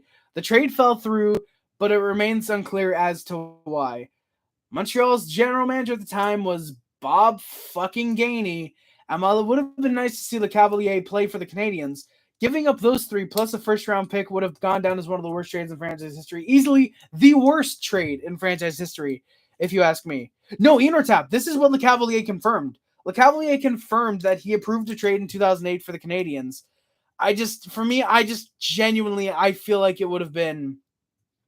that has to have been it. Bob Gainey made so many trash trades as general manager. Scott Gomez... Ryan McDonough, basically, if you will. I have to fucking win that. I have to believe that, man. I have to believe that.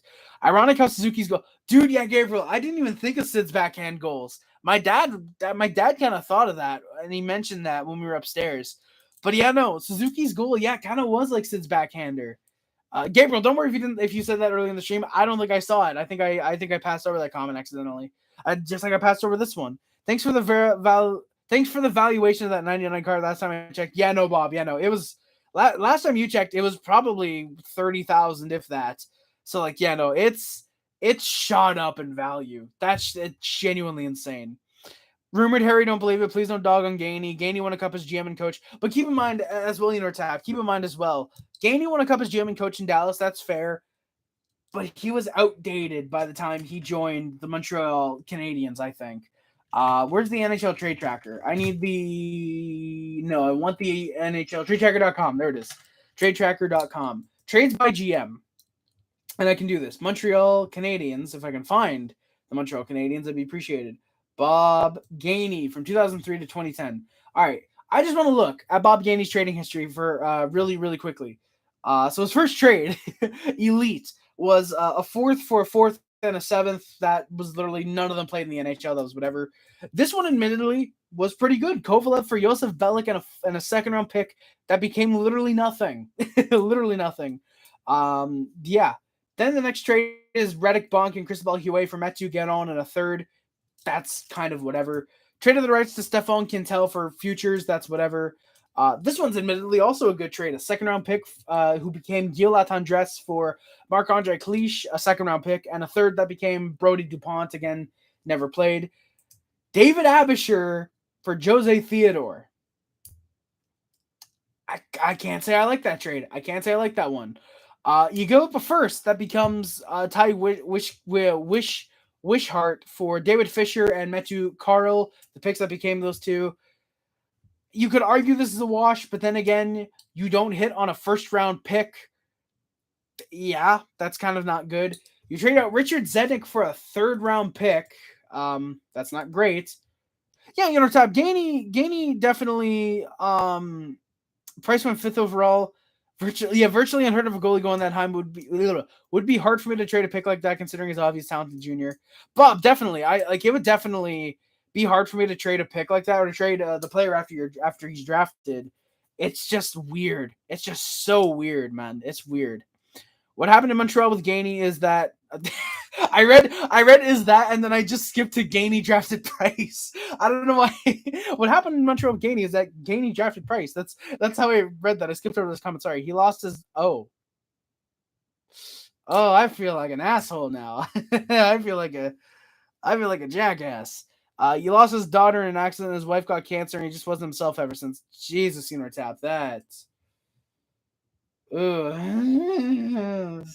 Fuck is good on me, Harry. Good on you, Harry. He traded out Mike Ribeiro. He got Josh Georges in a first for Craig Rivet. Why was I dogging on him? He actually has made some half decent trades. Granted, the ones that were rumored were probably not great, but Yeah, traded out Sergei Samsonov. Admittedly, not a great one. Traded out Huey for a second. If that second had panned out, that would have been good, but it's whatever. Admittedly, you trade out the pick that becomes Stephon Elliott, you immediately lose that deal. I love Stephon. No, Stephon Elliott always pans out for me in NHL 15 for some reason. So that's the only reason I say he loses the trade. But no, legitimately bringing Alex Tonga, great trade. Trade out Grabowski for Greg Pateryn in a second, who I think they would then trade back that second. Yeah, because the Leafs traded that second round pick. We then traded that second for Robert Lang, which was not a bad trade, actually. Leafs then took that second, reacquired it from the Blackhawks, traded that to Boston for Kessel, and that's kind of funny. Yeah, exactly. I didn't know about that. I just assumed that he just like literally lost his touch, and I mean, it's unfortunately kind of is what happened, but just wrong circumstances. Yeah, I just assumed it. And it kind of shows at the end because like, when was he making trades? You look at it: June, July, September of 2008, January 2009, February 2009, February 2009. He was not making many trades in an era where there was still a half decent amount of trades going on in the league. So you can definitely tell. You could tell that something was unfortunately going on with Bob Gainey at this stage. Big shout out to his last trade though, Kyle Chipchura for a 4th round pick. He will always be remembered for that trade. No, but like you can definitely tell. Big shout out, weirdly enough, the Canadian, weirdly enough, a 2009 7th for a 2010 6th. That's a weird deal right there, though. I will give that to Gainey. Fucking guts to trade for the literal last pick in the 2009 draft and give up a 6th round pick. Neither guy panned out, unfortunately. It's not like the 7th last overall pick became like a decent NHLer. Unfortunately, neither guy panned out, but I'll give him that. He had fucking guts. He had guts. Big shout out somehow reacquiring 39-year-old Matthew Snyder, and you win that trade, and you're giving up a 2nd and a 3rd. I will give him that. Big shout out. He somehow wins that deal. Yeah. Okay, I see. So we also apparently got a conditional pick, which is kind of fun. But we didn't get that, I don't think, because we didn't reach the 2nd round of the playoffs that year. I think that was the year we lost to Boston in the 1st round in 2009. But anyway, Tap, yeah, exactly. Yeah, exactly. I didn't know, and he definitely should have taken a break. He definitely should have taken like some type of break to be with his family, and yeah, no, that definitely sucks. That definitely sucks. But thank you, Intertap, for letting me know about that. I really appreciate that. I don't know why I was dogging on Gainey as GM. Granted, yes, the LeCavalier thing and the fucking Ryan McDonough trade, which looking back was not god awful. It was decent. McDonough probably would have been dealt anyways because we had Subban and Markov, and we weren't dealing either one of those guys.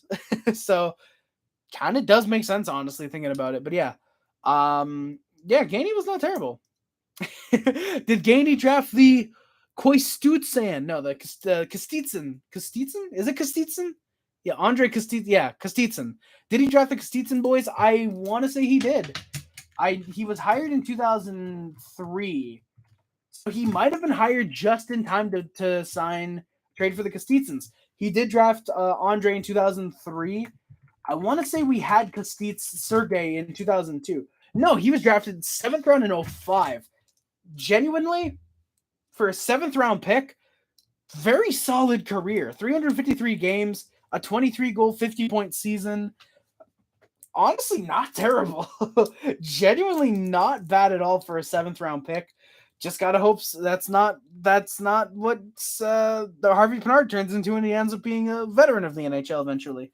Will our pick from Florida be drafted by us, traded at the draft, or traded before the draft? I think technically you can only trade picks at the draft. Like you can come to an agreement, I think, before the draft, but only make the trade at the actual draft. But honestly, depending on where it is, I think if the Panthers are a 1st round exit and there's someone we really, really like, we might keep the pick. But I think if there's another Kirby Dach type situation where there's like a young 21, 22, maybe 23-year-old player, for example, who just isn't panning out where he is, and we really like him, someone like, say, Gurianov, but just say 2-3 years younger, for example, I think we can end up trading the pick. I definitely think there's a possibility we trade that pick, especially if ours, for example, wins the lottery or stays around that 5 to 6 range. I could see us probably trading that Florida pick, honestly. Just read that. Yes, he did. Kostitsyn pick was good, but he got into the wrong crowd and started drinking. Andre or Sergey? I'm assuming that's about Sergey because he only played in the NHL for like 7 years. Andre kind of did too. Weirdly enough, Andre kind of also only stuck around the league for like seven years. He was a good pick. Like he was not terrible. Like it took a couple years for him to really get into the NHL. Like in 07-08 is when he had his first real full season. But even then, like he had clear potential. 398 career games, 103 goals, 222 points, 14 playoff goals in 49 games. That's not god awful. That's pretty decent actually. And he still played for another decade, mostly in the KHL since he left the NHL. Gabriel, we will hear it after the second intermission. I just gotta keep going with these. Hell, actually, no, he probably could have because he's still only 38 years old right now. He probably could have played another 6 years if he really wanted in the NHL. He left when he was, God, I want to say 27. I want to say he left the NHL when he was 27 years old after a year between Montreal and Nashville. Yeah, because Ethan Pick was good, but he got into the wrong crowd and started drinking. That sucks, man. There was the Russian mob I'm sorry, how did Sergey got involved with the Russian mob? What? What? I'm sorry, what? Exactly? I do remember the good point. Yeah, okay, Bob, yeah. See, like, this is interesting hearing, hearing you guys who've been around the Canadians for a lot longer than me, hearing, like, oh, why didn't this guy pan out? Oh, it was for this. Oh, why didn't this guy work out? Oh, it was this he was doing, It's cool. Like, I've heard, obviously, about the stuff about, like, Mike Ribeiro and, like, he was partying and drinking, and that's why he got traded and eventually kind of left the NHL or whatever. But I didn't know about the Kostitsyn twins and their drinking and like Sergey getting involved with the Russian mob. I didn't know about that. Fun fact: Andre Kostitsyn is still in like NHL like 15 and 16. I think if you look on the national teams and look on Belarus, both Kostitsyns are still there, despite them both being in the KHL at that point. I think they were removed in, I want to say, next gen games, unfortunately, because I think the EA kind of noticed, oh shit, these national teams have been updated since 2012. Big shout out as well. Andre still has his picture with the Canadians from like 2008, almost a decade later. Like if you look up his hockey DB page and you look at Andre Kostitsyn's picture, that's pretty much the same one from NHL, like all the NHL games. So like genuinely hilarious. Oh, Jack, by the way, I didn't read your comment. ChatGPT was wrong with the report. Oh, Jack, read the book. That's all I gotta say. If it doesn't work out, you gotta read the book. But yeah, the Canadians, Suzuki would just maybe one of the best goals of the year. And it's 4-4 into a Habs power play. Anders Lee, high sticks, Justin Barron. Isles push at the end. Boyer, yep, we're still alive, man. We are somehow still alive, my guy. Heard someone say, oh, sorry, Gabriel. Yeah, I didn't read that. Heard someone say we acquire Huberdeau in the offseason. I mean, maybe. I don't know. Like, do we really, if we somehow get Bedard, do we really want to go out and get Huberdeau, Dubois, and Bedard and pull the Maple Leafs and expedite the rebuild by like 2 years? Okay, maybe not 2 years, but like by a year. I don't know. Like, what is Huberdeau's cap anyway? Isn't it like $10 million? Isn't Huberdeau's cap like $10 million, something crazy like that? I got to keep looking at cap friendly with these guys, so I'm not getting their cap friendly coming up. Oh, it's 6.2. Okay, I see. Oh, yeah, okay, never mind. He's at the end of a $5.9 million deal into a $10.5 million contract. Yeah, no, I'd rather not. Yeah, Bob, yeah, there you go. You just saw the Suzuki goal. Exact. There you go. Yeah, sweet. Hell yeah. Yeah, Gabriel, I don't think the Canadians are going after Huberdeau, especially if we have Cole Caulfield to sign. We're gonna want to give that $10.5 million to Caulfield over a guy like Huberdeau, who, well, he might be coming over to the Canadians. Again, if he wanted to come to Montreal, he would have just signed with us in the offseason like Dubois in a year if we don't trade for him. So yeah. Bang bang Harry, let's go, Boyer. By the way, big shout out my voice. You guys can hear the fucking de-escalation of my voice. Oh god. Boyer, I just realized posted in my Discord like an hour and 20 minutes ago, and I'm gonna read this. This is why you're not monetized, Harry. I'm gonna listen to this real quick.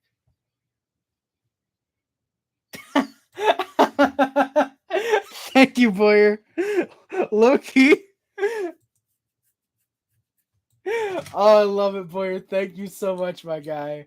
Thank you so much. I love it, Boyer. Oh my god, no way, Boyer. I just looked at, oh my god. Which regulars left in the off seasons? in the offseason. Drink tea, Harry. That Febreze isn't going to help at all. Thank you, Bob. I mean, I don't know. It could help. Let's try it out right now, boys. Let's see if this Febreze helps me at all. Let's see. No, I'm not going to fucking do it. I actually am going to spray my room real quick. I'm going to spray my room legitimately. I'm legitimately spraying my room with Febreze. You guys can see it.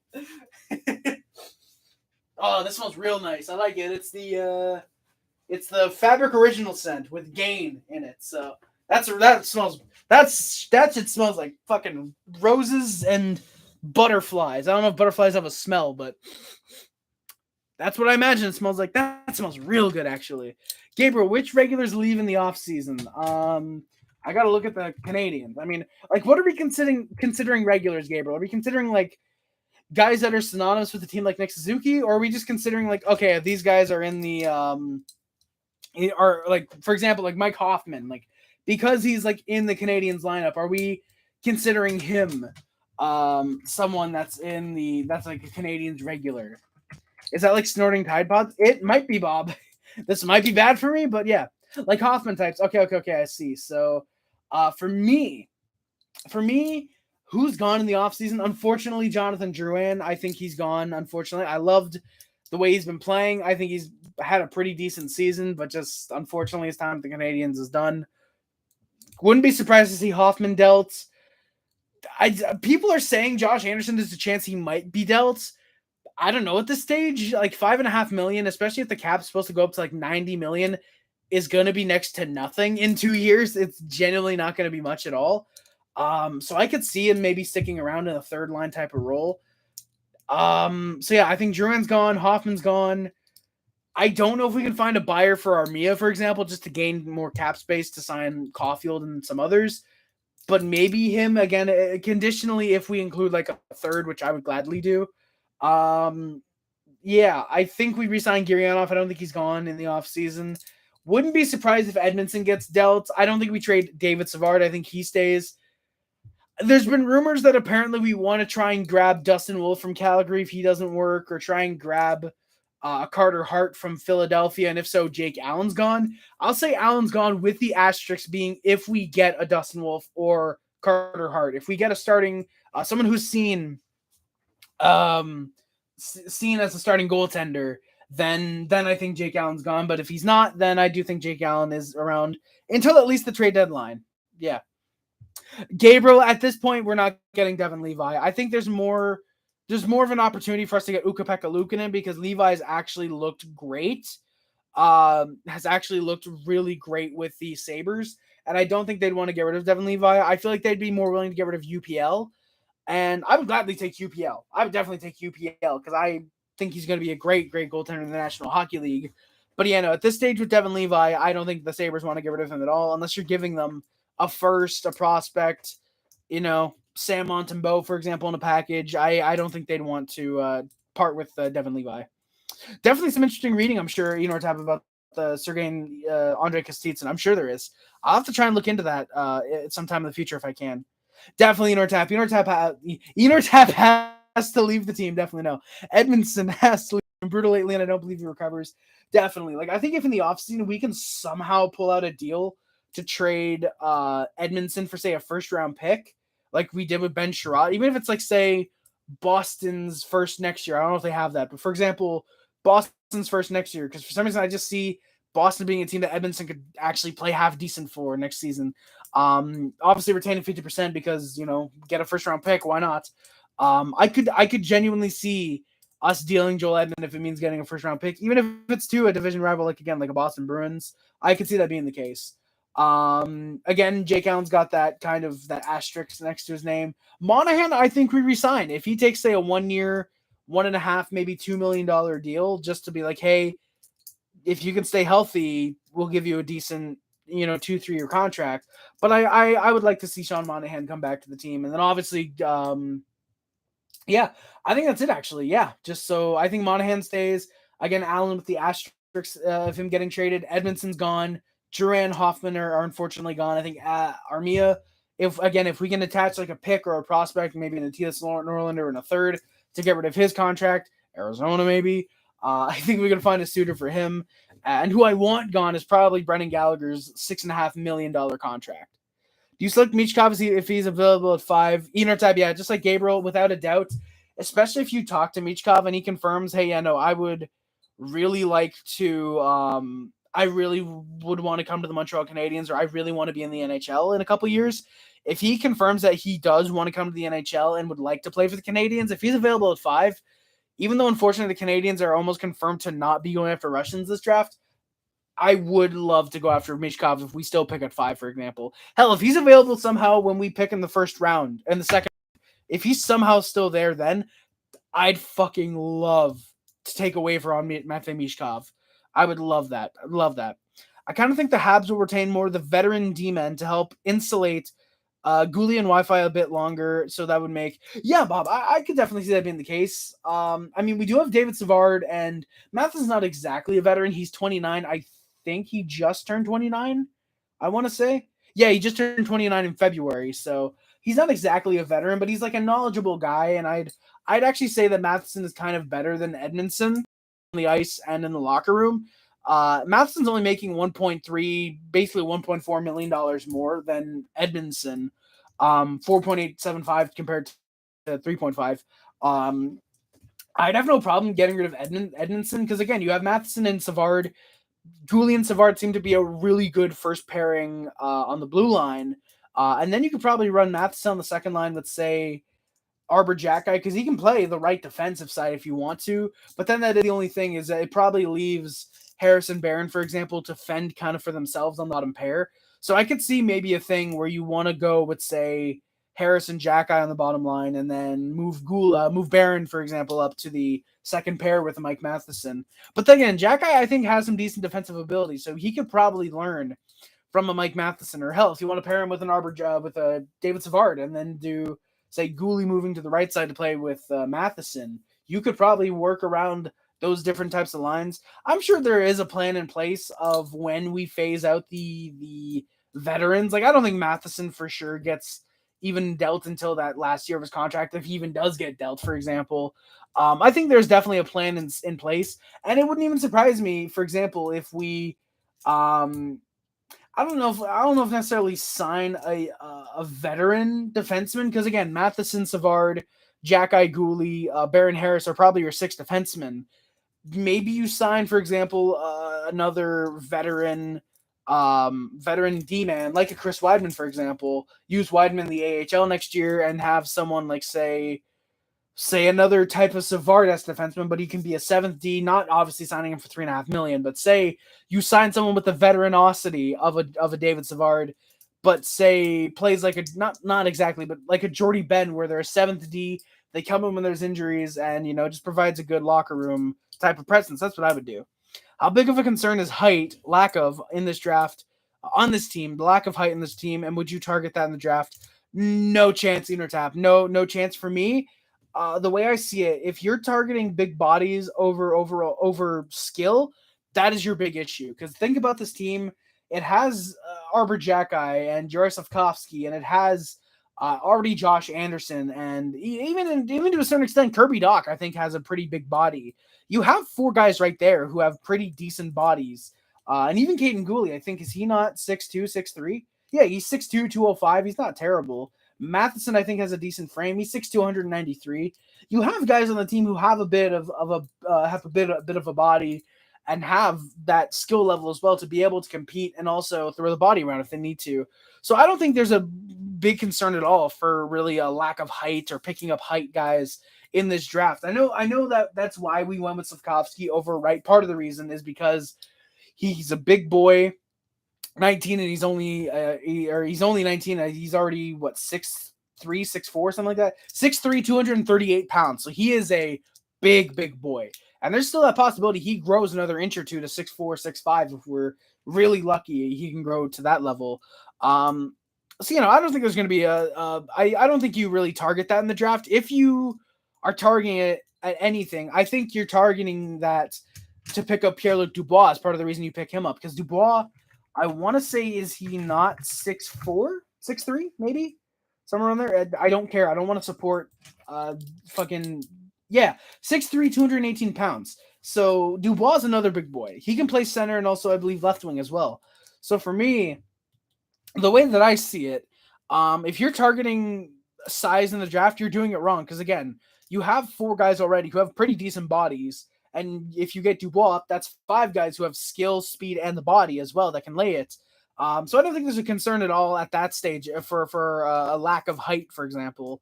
Do you keep Pizzetta? You know, to have no chance at all. If you're keeping Pizzetta, it's exclusively for the AHL. That's the only reason you should be keeping Pizzetta. He had 13 points this year. Is there even a spot for him in the lineup next season? Is there really even a spot for him playing for the Canadiens unless there's injuries? Because you look at who's on this team for left wingers. Hoffman's probably gone. I don't know how exclusively is a left winger. He's a left wing center. Armia can play both. Gurianov can play both. Caulfield can play both. He's played great on the left wing this year. Pitlick can play both. Even Pitlick, I don't know if he's in the NHL next year, for example. Harvey Pinard, obviously, he's on the team.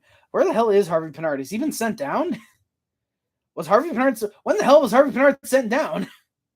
Why the fuck was he sent down? I just realized that. Why was Harvey Pinard sent down to the AHL? But Harvey Pinard, I think, makes the NHL next year.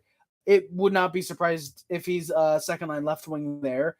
Emil Heineman, even with how good he's playing, it would not surprise me to see him get an opportunity because the dude in Laval has 7 goals, 9 points in 9 games. He's been great. Of course, Harvey Pinard, we know how good he's been. 14 goals, 20 points in 37 games. We know how good Harvey Pinard's been for the Canadiens this year. So yeah, for me, I don't think you really keep Pizzetta in the NHL. At least I think you sign him. Maybe a 2-year deal for the AHL because you can always use that guy who gets his ass kicked in fights, but the fans for some reason like him. You can always use that, I guess, in the AHL. Hell, even like I said, like Emil Heineman, Ullinen, I actually thought was half decent. I thought Jesse Ullinen was fairly decent. Yeah, 6 goals, 16 points, 37 games. He was a -11. Did not take a penalty though. Again, I thought he was okay. When he played this year, I thought he was actually getting a little bit better towards the end of his tenure. Anthony Richard, I think, could even get a decent opportunity. Jan Mishak, I think, might get at least a look in preseason, for example. So yeah, I don't think there's really much of a need again for a guy like Michael Pizzetta. I don't think there's really much of a need for a Michael Pizzetta to be on your team next year. Again, Joshua Waugh as well. He can play both sides. He might get a look. Jesse Ullinen obviously will. I think Emil Heineman definitely does. I think Philip Mazar will get a look at least in the preseason for sure. Even Xavier Simonu, who's 21, he's been playing with Laval. He's been fairly good. 6 goals, 36 points in 60 games. Now, of course, none of these guys are going to – I don't think every single one of these guys are going to make the NHL, but these guys will get looks and the chance to impress to be in the NHL. It wouldn't surprise me even if Philip Mazar does make the NHL because, like, he only played 1 game in the AHL this year, for example, but he was really good in preseason. I thought he looked really mature. He looked really, really good. I heard a stat today the Habs are – I will say for sure, boys. I will say for sure our rookie D also sends, yes, we are somehow still alive 2 hours later. We're not done recapping the game yet. I will say for sure our rookie D-men played great for a big chunk of the season, but injuries and length of the season wore them down and exposed our D as an overall weakness. I don't know if I'd say it's an overall weakness, Bob. Again, I think it's just more so the guys, again, just being worn down because of the length of the season and because of injuries. I think if we don't get injured nearly as much next year, I think the D will get a little bit better, and I think it's only going to get better the more time you I think, like I said, I think it's more so more so like the more that these guys play in the National Hockey League, the more they're going to get used to it and the better they're going to be. Gouli is already playing like a top pair defenseman easily, which is funny because at the start of the year, he was playing like a top 4D, and he's pretty much already a top pair defenseman at this stage in the NHL as well, in his rookie season. Jacka, I thought, played great until he got injured. I thought he was playing very, very well. Again, yeah, for me, I don't know if I would say that, for me, I wouldn't even say that the rookie D I wouldn't even say the defense is a weakness, again, because of how the season went and the injuries and all that. It's just, rookies are rookies that are going to wear down. I don't think it's a weakness. I think, again, it's just more so you give them time and you trust the rookies and they're going to play well, I think, in the next coming seasons. I heard a stat today that the Habs are leading the team in man games lost since 2000. They're leading the league in man games lost since 2000, and it's no contest. Jesus, over 650 man games lost this year. Yep, Leafs second worst with 532. Keep in mind though, that 180 of those are Byron and Price. 164 at the end of the year are going to be Price and Byron because they've missed every single game of the year. Still, that's fucking crazy. We've lost almost 500 man games between players that are on the active roster, but still. Laval was sent some reinforcement from Montreal because they have to win last. Yeah, exactly. When it's happened. I know. Spoiler. I know they did win tonight. I know they did win. They did win tonight. And they are getting closer to a playoff spot. I think apparently from what someone was telling me, they're in the playoffs. I think it was. I forgot it was early. It might have been Gabriel actually. Gabriel might have been the one to say they're in a playoff spot by 3 points, but the team behind them has 2 games in hand technically. So yeah, that is absolutely fair. I am glad that Laval was sent for reinforcements. I am surprised that it didn't happen a little bit sooner, honestly, with like Ullinen, for example. And I'm surprised we haven't tried to send down Pizzetta yet to give them some reinforcements in terms of like grit, because why not? But yeah, that actually makes a lot of sense. That makes a lot of sense. They were sent some reinforcements, and it would surprise me as soon as the season ends if you're allowed to do so. I'm surprised we haven't sent down some of the not regulars, but sent down 1 or 2 extra guys. Like, hey, here's a Jonathan Drouin. Like, because I don't think Drouin would pass through waivers because of the $5.5 million. I don't think if you claim someone on waivers that they can play for your NHL team, anyways. So I'm surprised we haven't tried to give him a little bit more reinforcements. Drouin doesn't make sense as an example because we don't have a center that could replace him in that second line center role, and he has that center kind of experience. So, but someone oh, hey, here's a Brendan Gallagher, for example, something like that. So yeah, I summarized the games in the description. Yeah, I'm surprised you didn't know that. But hey, I'm glad you do now. Byron, yes, there you go. Suns with the happy emote. If the Habs had Laval won 5-3. Thank you, Intertime. 6-3. Excuse you, 6-3. Anthony Richard, the Three Rivers Rocket, got the hat trick. And if the Habs had a healthy Price, who plays 50, 60 games, where do we finish? 5, 10 more wins? 5 more wins, 10 more? Probably, yeah, 10 more. I think we're right outside of the playoffs. If Price plays, it wouldn't surprise me if we have those 5, 10 more wins. It genuinely wouldn't surprise me. Then again, as well, like, you also got to keep in mind, if we had a healthy Price, who's to say he doesn't also end up getting hurt this year because of the amount of fucking injuries that we've had this year? Because think about it. Allen went down for a little bit. He's back tonight. I want to say Primo went down for a game or 2 earlier in the season. I don't remember, but I feel like he did. So like now of course, whether Price has a season-ending injury or he's out for a couple games, I think he still probably gets hurt a little bit during the season, but I do think we still have 5 to 10 more wins for sure. All right, so the Canadiens are able to kill off the rest of the power play. Habs are 2 for 2 in the PK. Like I said, 4-on-4 into a Habs power play. Barron is high-sticked by Lee. Isles push at the end of the 22nd 4-on-4. Habs go the other way off the power play. Teasdale's on the second unit. They tried to push. Isles easily able to kill. Habs are 0-4 on the PP tonight. Islanders in the final minute trying to go for a 4-2 lead, but there's a couple minor chances. Not able to connect just yet. Shots are 29-14 for the Isles, and they have a 3-2 lead after 40 minutes. Gabriel just got back. Did I miss the HCH thing? No, you did not, Gabriel. We're going to get to that in a second. Yeah, Calgary just went up 2-1. Daryl Sutter just stepped back off the ledge of the upper bowl at the Saddle Dome. Deep breaths, Daryl. Deep breaths. Exactly, Bob. Exactly. Just stepped back off the ledge. I'm glad that's the case, Bob. Let's go. And speaking of stepping off the Saddle Dome, hot take hockey. We're gonna get into this. So pros. I asked the Chat GPT pros and cons on the YouTube hockey personality hot take hockey. They responded. Hot take hockey, and keep in mind this is up until September 2021. Hot take hockey is a popular YouTube personality who creates content related to ice hockey. Here's some potential pros and cons of their content. Pros. You can't make this shit up, boys. You can't. God, you can't make it out. You can't make it up. Knowledgeable analysis. Hot Take Hockey provides detailed analysis of games, players, and teams, often backed up with statistics and other relevant information. This can be helpful for viewers who want to deepen their understanding of the point of the sport and its various nuances. Engaging presentation. Hot Take Hockey has a lively and energetic presentation style that can make their content engaging and entertaining for viewers, or if you will, entergaging. Consistent content. Hot Take Hockey regularly produces videos, often multiple times per week, which can make their channel a reliable source for up-to-date hockey news and analysis. Cons. Personal bias. Like any commentator, Hot Take Hockey has their own personal opinions and biases that can come through in their content. Some viewers may not agree with their takes on certain teams or players, which can be frustrating or off-putting. Limited focus. Hot Take Hockey's content is largely focused on the NHL, which may not be of interest to viewers who are more interested in national hockey, international hockey, or other leagues. And oh, I love it. Lack of diversity. Hot Take Hockey is a white male creator, and their content may not provide a diverse range of perspectives or voices. Ultimately, whether or not you find Hot Take Hockey's content to be valuable will depend on your own personal preferences and interests. It's always a good idea to consume content from a variety of sources in order to get a well-rounded perspective on a given topic. Sorry.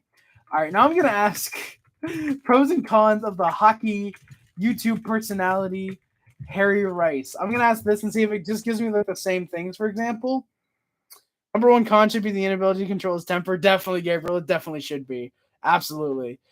Thinking about what happened to Michkov's dad, God rest his soul. I hope that somehow makes Michkov, dude, Gabriel. It should, man. If the Russian government being suspected, can't say anything legitimately because fucking courts and everything, but supposedly being involved in the killing of his dad, then yeah, no, I definitely think that. I definitely think that Michkov should have to consider wanting to play outside of Russia. So I looked up the the Harry Rice pros and cons. So Harry Rice is a popular, I don't think I am, YouTube personality who creates, keep in mind, this is from September 2021 when I had like 400 subscribers too, who creates content related to ice hockey. Here's some potential pros and cons of their content. Pros: in-depth analysis. Harry Rice provides detailed and thoughtful analysis of games, players, and teams, often using advanced statistics. Fuck you! I don't use advanced statistics. Other relevant information. This can be helpful for viewers who want to deepen their understanding of the sport and its various nuances. Strong knowledge base. Oh, thank you, Chat GPT. Harry Rice has a strong knowledge base in the NHL and its players, which allows him to provide informed commentary on current events and trends in the league. The fucking bot said it, not me. I mean, I fucking agree. Collaborations. Harris has collaborated with other well-known hockey personalities to produce content which can provide viewers with a range of perspectives and insights. Cons: personal bias. Like any commentator, Harris has their own personal opinions and biases that can come through in their content. Some viewers may not agree with their takes on certain teams or players, which can be frustrating or off-putting. That was the exact same thing we put for John. Limited focus. So did they have that with John too? Oh, they did. But mine is not a lack of diversity. Mine is infrequent uploads, actually. While Harris produces high-quality content. Don't you guys love this high-quality content? How high-quality is this stream you guys are watching right now? Is it high-quality or what? He does not upload videos as frequently as other hockey personalities, which can make his content less reliable as a source for up-to-date news and analysis. That is amazing. I'm gonna ask it pros and cons of now you guys might not know who she is, but Tara Babcock is a YouTuber. She is a YouTuber. I thought it was just gonna stop at Tara Babcock is so is it? Oh, okay. I see. Okay, that's kind of cool. That it kind of, okay, I like that actually. It's kind of cool. It gives you different results for the different content. All right, let's get to the third period, boys, because we've been streaming for almost 2.5 hours, and I want to get the fuck out and rest my voice for tomorrow, or today, if you will. Habs look to push in the opening minute of the third. There's a decent rush. Farrell gets pinned in the corner. The New York Saints strike as Farrell gets boarded. There's no call there. Isles pushed. They were working hard to win the puck battles. Montembeault has a good deflected shot saved. Islanders with some more shots. There were some turnovers being caused by the Canadiens. Both teams just kind of wasting time. Habs tried to mount a bit of pressure, but the Islanders blocking pretty much any shot attempts. Good turnovers. Both teams just kind of playing boring hockey, back and forth. Not many shot opportunities, not many chances. Teasdale then had a nice pass through his legs, but he was not able to center the puck. He was in the right vasectomy. He was in the right trajectory, but it just got deflected by an Islander stick, and they pushed as a result. Islanders go back the other way. There's not much. There's a couple pucks hitting the net and going out of play. Isles then went to the power play with about 7 minutes left. Yes, that's how entertaining the third period was. Hoffman gets called for boarding Zach Parise. It's funny how we get called for that when that happens. And the Isles score. It's Anders Lee with a 4-2 dagger. And the Isles are going to the playoffs. I had a feeling there was 3 minutes left. We were not coming back. Habs are 2 for 3 on the PK tonight. Isles get some more opportunities. They were looking for a bigger lead. Monty making some saves. Hey, John, how's it going, man? Thank you for coming by. Much appreciated, my good sir. The New York Saints then strike again. Anders Lee, no call on a clear trip, takes out the legs of, I believe it was Hoffman. That sucked. Monty then goes to the bench with a minute left. Allen was in net with the 6-on-5. The joke being that Jake Allen is an empty net. Isles iced the puck twice while trying to hit said empty net. And that is going to be the game. I'm sorry, boys. Give me fucking hell. Don't you guys hate when you get those like rough voice coughs? Someone's like, like really not phlegmy, but they're just like almost hurt. Don't you hate those? So the Islanders, with a 4-2 victory tonight, the final shots as well are 35-19 for the New York Islanders. Harry, who would you take at 5 if both are available? Smith or Michkov or other? Oh, Michkov easily. Like I mean, to be fair, I'd probably actually go Will Smith just because I think Michkov, if you keep the Florida pick, you could pick Michkov with that pick. Or if you really do believe that he's going to fall to the second day of the draft, the second round, you absolutely could, I think, definitely could, I think, pick him up there. For me, I would probably pick Smith at 5, but if you think there's a team that could take him in the top 10, you go Michkov 5, definitely. I think so. Benson, I like Zach Benson. I think Zach Benson's going to turn into a very good second line winger. I want to say he's a left wing. Is he not a left winger? I want to say he is. He's a centerman. Okay, he's a center. Either way, I like Zach Benson. He should be a good second line offensive forward. But yeah, no, I would still go Michkov because I see Michkov being a great 40-50 goal scorer in the National Hockey League. Career year near 60, maybe 60, but I see him being an amazing goal scorer when he reaches the National Hockey League level. And if he reaches that level. Will Smith, I think, is going to be a real good second line guy too. But again, if it's between those three guys, for example, I'm going Michkov 100 out of 100 times. I'm absolutely going Michkov a vast majority of the time. So yeah. Oh God, where am I? Okay.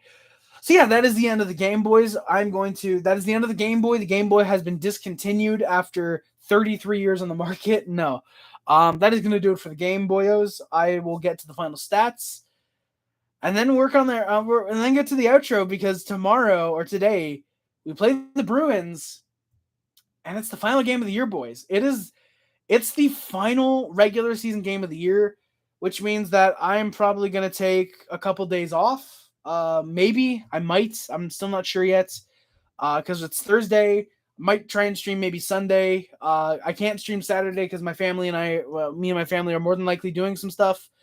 Best case scenario, maybe I end up going live. Maybe I stay home. I doubt it. There's no guarantees yet. But yeah, I might go live Sunday. I do want to go live for sure 100% in the next week. Start doing gaming streams and hangout streams or whatever. But yeah, we'll see. Harry, please fix PS4. John Speed. I don't know if I want to spend $229 on fixing a PS4. I feel like I'd rather just save up the money, get an Xbox One, and get the NHL games on the Xbox that way. Harry, yeah, remember when someone said Huberdeau could be a Hab in the offseason? Another person was 8. No way, Gabriel.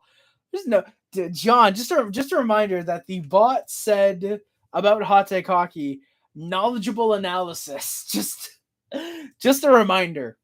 Genuinely hilarious. I wonder, by the way, with this Chat GPT thing, like if it just rattles off what people kind of feed it and look up for it, or if it's like a thing where it's or if I wonder if it's more of a thing where it's like, hey, this, oh no, this guy made a mock trade for Huberdeau. Oh no, dude, if it involves Caulfield, I don't know if I want to hear it because just, dude, my brain, it would just be like, oh god, please no. Just like, no, I don't want that. Yeah, I think that'd be. I don't want to hear if it involves Cole Caulfield. I really don't. Oh God, yeah. All right, but feed it to me, man. Feed it. Feed the mock trade to me while I get to the final stats. Nick Suzuki leads the Montreal Canadiens with 25 goals, 39 assists, 64 points. Kirby Dach, who's unfortunately out for the rest of the year, 14 goals, 25 assists, 39 points. Cole Caulfield with 26 goals, leading the team still. Might not be the case after tomorrow. Maybe he ties for the lead. Maybe he's second. We'll see. 26 goals, 10 assists for 36 points. Keep in mind, he's been out for probably about 45 games at this stage, it feels like. Mike Hoffman, 14 goals, 20 assists, 34 points. Josh Anderson, 21 goals, 11 assists, 32 points. He's out for the rest of the year. Mike Matheson, 7 goals, 25 assists, 32 points. Jonathan Drouin, 2 goals, 27 assists, 29 points.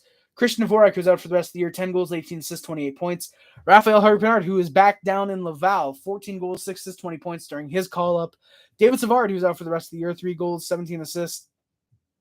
3 goals, 17 assists, 20 points. Habs get Huberdeau with $1.5 million retained. Calgary gets Armia, Hoffman, Norlinder, Pitlick, Price, and a 2025 first rounder. Why is that better for the Canadiens than I expected? So, like, when was this made, Gabriel? Was this made, like, this year? Last year when they traded for Huberdeau? Like, when was this made?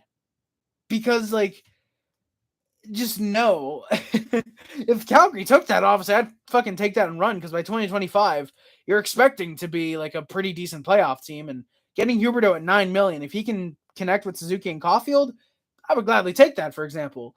But, like, no, Calgary will not accept Armia, Hoffman, Norlinder, Pitlick, Price, and 9 hours ago,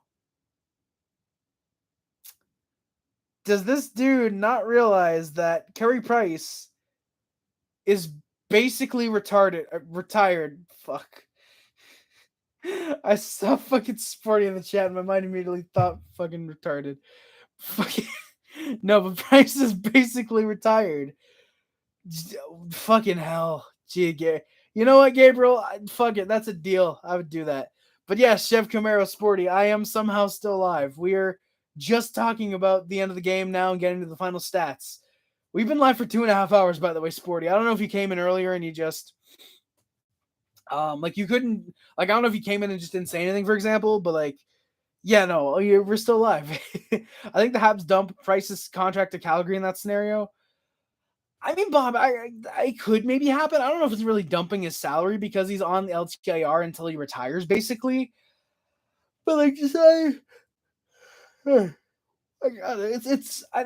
I could maybe see that happening, but again, I think Carey Price retires a Canadian, so I don't think we would want to get rid of his like, we probably would want to get rid of his salary, but like, we'd want to keep him so he retires as a Montreal Canadian, basically. There's no way we would go out last year and score fucking 10 goals on Florida for Carey Price and Guy Lafleur just to, hey, Carey Price, yeah, no, you're done. Get out, my guy. You know, like, we wouldn't do that to Carey Price. You have Evgeny Dadonov, who's no longer with the Canadiens, and Caden Gooley, who is very unfortunately out for the rest of the year. 4 goals, 14 assists, 18 points. Jake Evans, 2 goals, 16 assists, 18 points. Yeah, Bob. Yeah, I do agree. I tend to agree he retires as a Price, definitely. Me too, Bob. Yeah, definitely. Obviously, we're talking about Jonathan Huberdeau in this situation. No, but yeah, no, I do agree, definitely, Bob. I think Price does retire as a Canadian. Now, of course, whether that is, at the end of his contract, oh, I'm retired. Oh, no, Price, please don't go. What a shock. We haven't seen this for 4 years. Or or he gets traded and signs a 1-day contract with the Canadiens at the end of his contract, which, again, I don't see happening. I think he just stays. And, yeah. You think Price can get into management and coaching in the future? Gabriel, I could see it maybe happening. I think Price definitely seems right now like he wants to spend a lot of time with his family while his kids are very young. He definitely, I think, wants to be more focused on that. But it wouldn't surprise me if 10 years down the line, once he's been retired for, I think his contract 4 more years, 6 years at this point, and his kids are, starting to become adults, barring he doesn't have any more from here on out. Stop having kids, goddammit. No, but no, but legit, it wouldn't surprise me. It wouldn't surprise me if in a decade or so, Price is like, you know what, hey, this whole management coaching thing, I kind of like it. I kind of want to get into it. It wouldn't surprise me if that's the case, because Price seems like he'd be a really good coach, or like a really good type of guy to spot some talent. So it wouldn't surprise me if he gets into that, especially maybe like goalie coaching, for example. Like, because Price, talented goal. But then again, weirdly enough, like best goalies of all time usually seem to get into management or head coaching, not like, hey, I want to coach other goalies. They're usually like, fuck you, I'm keeping the secrets to myself. They usually seem to be like that, usually. Which, I mean, to be fair, you don't work that hard for 15, 20 years of your life. I know, like 30 years of your life, just to, like, hey, when you're doing this, you're gonna want to, stretch your leg out a little bit more. You're not gonna want to just give up those secrets to someone who either might not use them or fucking might misuse them. Yeah. I do think Hugh Bordeaux produces more in Marty St. Louis under Montreal. No, in Montreal under Marty St. Louis. Yeah, Bob. Well, that was a little bit loud. But yeah, no, Bob. I do agree with you. I could see. I probably see Huberto producing a little bit more under Marty St. Louis in Montreal too. I could probably see that. The way that I see it is, like Gabriel said, yeah, Huberto, Suzuki, Caulfield. The thing that turns into then is that Huberto's the passer, Caulfield's the goal scorer, Suzuki's the two-way guy. With Caulfield, how well he was on the left wing this year, I would be very hesitant to take him off that left wing spot, though. Again, with how good he did, Huberto is a left winger. I don't know if he can adapt to the right wing, for example. I doubt he plays center, and obviously we wouldn't want to take Suzuki off center anyways. So, like, I think Caulfield might be better suited as a left winger, at least maybe on the power play. Maybe normal play he can be a right winger, which would be fair, which that would be perfectly fine. I think Huberto and Caulfield could probably switch on the power play anyways. They probably do. I think Huberto does play the right side on the power play. But Huberto definitely would produce more because he can be more allowed. He can be allowed to be more offensive, especially with the players that he's going to be playing with, or he would be playing with. But again, it's just, if we're going under, like, say, without the retention, and it's just straight up that 10.5 mil for like Mia Hoffman or whatever, or say we somehow do trade him and don't give up one of our like core future pieces, say it's exclusively, say, the Florida pick this year, and say Calgary reacquires their 2025 first, for example, because they want to rebuild for then, for example. I could definitely see it being a situation where I don't know if you'd want to, because again, Huberto, say we get Bedard and then Dubois, you've got to re-sign Caulfield, who's going to get 10.5 million, who's making the same amount as Huberto. Dubois would probably take a pay cut, probably 7.5 million. What the fuck is Bedard going to want to make off his ELC? What the fuck is Josh Waugh going to want to make? What's Yaroslavsky, Sean Farrell, Caden Gooley, Arbor Jackeye? I think it's Jordan Harris who's coming off his ELC after next year. I think Justin Barron's the one we've already locked up. Might be the opposite. If it is, then yeah, just switch them out. What is Sam Montembeault going to want to make off his next contract? What are our top offensive players and defensive players and goaltenders? What are they going to want to make on the next contracts that won't completely strap us, even if the cap is 95 million by the time all these guys are expiring? Because there's not an unlimited amount of cap space, obviously. So still, if you're putting 8.5 under Suzuki, 20 million with Caulfield, 30 million with Huberto, 40 million with Bedard, 50 million with, say, Jackeye, Gooley, and, say, Slavkovsky, because I think Slavkovsky would take a bit of a bridge deal. That's 50 million locked up into 7 players, which is not terrible. But still, you then have 40 million to sign Sean Farrell, Josh Waugh, Jan Mishak, Owen Beck, Philip Mezar, Justin Barron, Jordan Harris, Sam Montembeault, or Jacob Dobbs, or whoever our goaltender ends up being, maybe Dustin Wolf, for example. You have 50 million to lock up the rest of these guys, because apparently the salary cap in 4 or 5 years is supposed to be 100 million. You have these guys to lock up. How long are you going to want to lock them up for? And how much are they going to have to make for you to still be under the salary cap? Plus as well, the salaries are going to be inflated. So for example, Caulfield might take, say, a 2-year deal with the impression that, oh yeah, the cap's going to be 100 million. I can get 12 to 13 million because I'm a 50 goal scorer, for example, There's also that. I don't know. I think it's gonna be interesting to see how everything transpires. But I don't think we get Huberdeau. It'd be awesome, but I don't think it's gonna happen. I think we get Dubois, and then of course if we don't get Bedard, then of course that's another 14 million you don't have to spend on a Connor Bedard, for example. I didn't even factor in actually into that scenario, but yeah.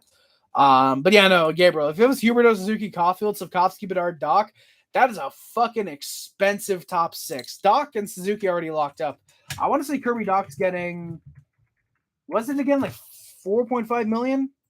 Dude is making 3.3. Dude is making 3.3 million for 3 more seasons, and he's already looking like he's worth 7 mil potentially.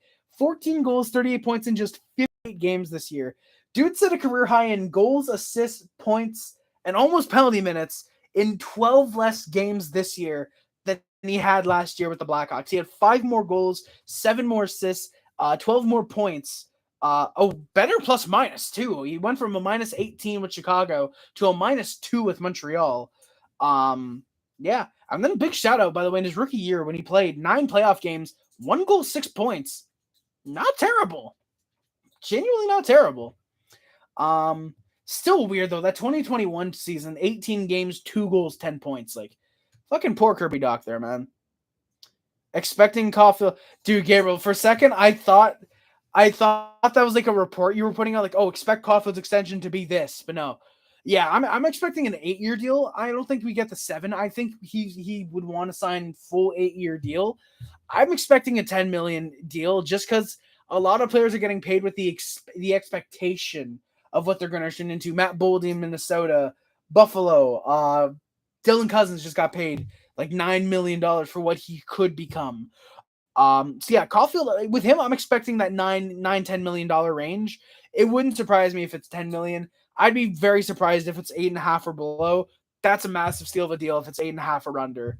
Dude, just imagine we wake up Friday, for example, the last day of the regular season. We wake up, and what do we see? We see Cole Caulfield signs 8-year deal worth $6 million per. It's not gonna happen, but just imagine. Soon be a problem to sign and re-sign a lot of these talented prospects. I definitely see a scenario where you trade 2 of these prospects or more and maybe a pick to acquire top 2 or top 4 defensemen, or they're 1C or 2C. Bob, I don't think that we could get another 1C or 2C. If we get Suzuki and Dubois, for example, that leaves Suzuki, Dubois, and Doc all as a potential 1-2C at center. Dubois can play the left wing. Doc can play the right wing. So technically you could use a second C, but I doubt we'd want to stack the lines like that. We probably are using one of Dubois and Doc at second line center. And I think Suzuki is a very good. Yeah, no, Bob, that's fair. You're not counting Dubois yet. That's very, very fair. Even then, that's Suzuki and Doc as your 2 centers, for example. That leaves, say, Owen Beck to be your 3rd line center. And then 4th line, I'm going to say Jake Evans is going to stay for at least a little bit. I think he's a good 4th line center. He's good on the PK, great at faceoffs. I think that's very, very fair. I think that's fair. It's absolutely fair, I think, to have Caulfield and Doc as your top 2 centers and not count Dubois yet. I think it's very fair to say Jake Evans probably stays in Montreal for another couple of years. Like I said, good defensively, good at faceoffs, good 4th line defensive guy. He's making what 1.75 million, if that, maybe 1.2, something around there. He took like a really nice deal. $1.7 million. Like that's very solid for a 4th line guy. I'm actually quite happy with that. He only has 2 goals this year, but 17 points, 52 games, same plus minus as last year. He's played 20 less games, so you average that out. Probably is around his career high last year in points. Probably a career high in assists.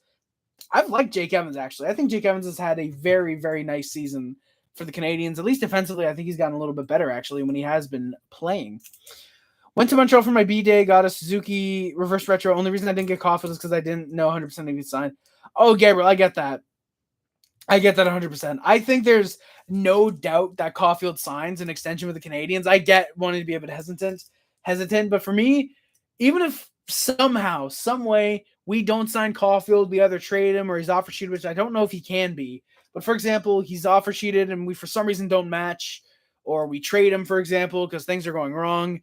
I will be a fan of Cole Caulfield no matter where he goes. And even if it's to the fucking Oilers, the goddamn Bruins somehow, or the fucking New York Rangers. I will be a fan of that team, and I will want a Cole Caulfield jersey from whichever team he goes to. But I think there's a 99.9% chance he is staying a Montreal Canadian for a vast majority of his career, if you ask me. Vast majority of his career. 100%, no doubt about it. Oh god. Jake Evans, speaking of him, 2 goals, 16 assists, 18 points. Sean Monahan, when he was a Canadian, unfortunately out for the rest of the year, might not be coming back. We'll see. 6 goals, 11 assists, 17 points. Sean Monahan was having a very, very nice season for the Canadiens until he got hurt. He had 17 points. What was it? 31 games, something like that? 28 games? 25 games, 17 points. Keep in mind, this is a guy last year who had 23 points in 65 games. So Monahan, I would resign Sean Monahan, honestly. Give him a 1 year, again, 2-year deal if you can, maybe not a 2-year deal, 1 year, $2 million, $2.5 million. I'd resign him and use him. If not, the Habs, my prediction is the Ducks. That would make sense, Gabriel. I mean, to be fair, they'd probably have to give up their first round pick this year, which would potentially end up being Connor Bedard, which that'd be fucking awesome. But they'd probably have to give up 3 first round picks, 2 prospects, a roster player, and even then, that might not be enough for Cole fucking Caulfield. It would have to be an offer that absolutely just blows us away to get Cole Caulfield, if you ask me. Jordan Harris, who was back in the lineup, I think, tonight, 4 goals, 13 assists, 17 points. Jesse Ullinen, 6 goals, 10 assists, 16 points. He's back down in Laval. Brendan Gallagher, 8 goals, 6 assists, 14 points. Yoel Armia, 7 goals, 7 assists, 14 points. He does not have 17 assists, as good as that would be. Alex Belzile, who is unfortunately out for the rest of the year, it seems. 6 goals, 8 assists, 14 points. Sorry, he's not out for the rest of the year. He is in Laval, actually. He is also in Laval, I believe. Wait, no, Belzile did play tonight. No, sorry. Did he? Yeah, no. Sorry, yeah, Belzile, no, he did not. He's back in Laval, too, I think. Shit, fuck. Justin Barron, who's out for the rest of the year. No, Barron played tonight, I think. Okay, Harry, great show tonight as always. I got to fly. So stick around tomorrow night. Keep your ice on the stick. No, keep your stick on the ice. I will keep the ice on my stick. Keep your stick on the ice. As always, appreciate the great work that you do. In spite of what ChatGPT says, go Habs, go.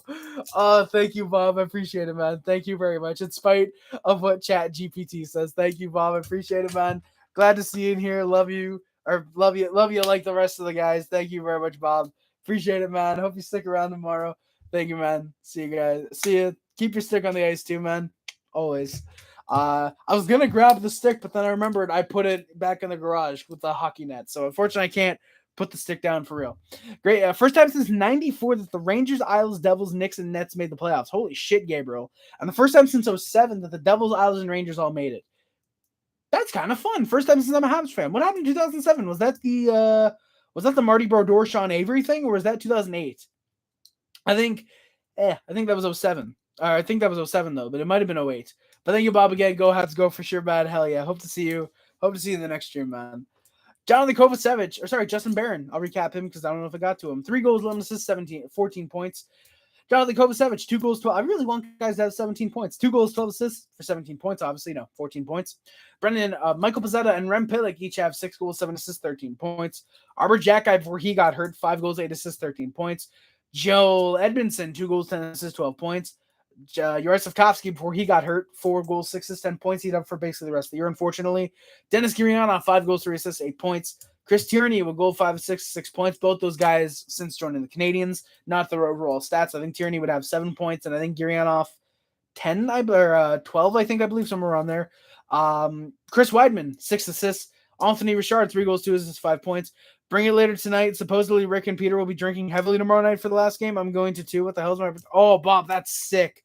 Holy shit! If they're doing a thing tomorrow, that's gonna be fun. That's gonna be fun. I gotta try and get the link for tomorrow's live stream. I gotta message Rick and see if I can get a link to the tomorrow's live stream. Yeah, Bob, I'm gonna try and drop in. I'll see if I can either drop in the first intermission or the second intermission, maybe. Maybe I'll stick around for the first couple minutes of the third period. It's a Boston game. It's a Habs and Bruins game, so I want to watch it with my dad because we always like watching those games together. But yeah, I don't know. We'll see what happens. Definitely would love to drop in. We'll see what's in the schedule. And yeah, Peter's bringing tequila. Tequila. I like it. Okay. All right, Bob. All right. I don't think I have any alcoholic drinks in my house. Watch Caulfield get signed tomorrow after us talking about it. Whatever. Dude, Gabriel, that would be the only thing that sucks.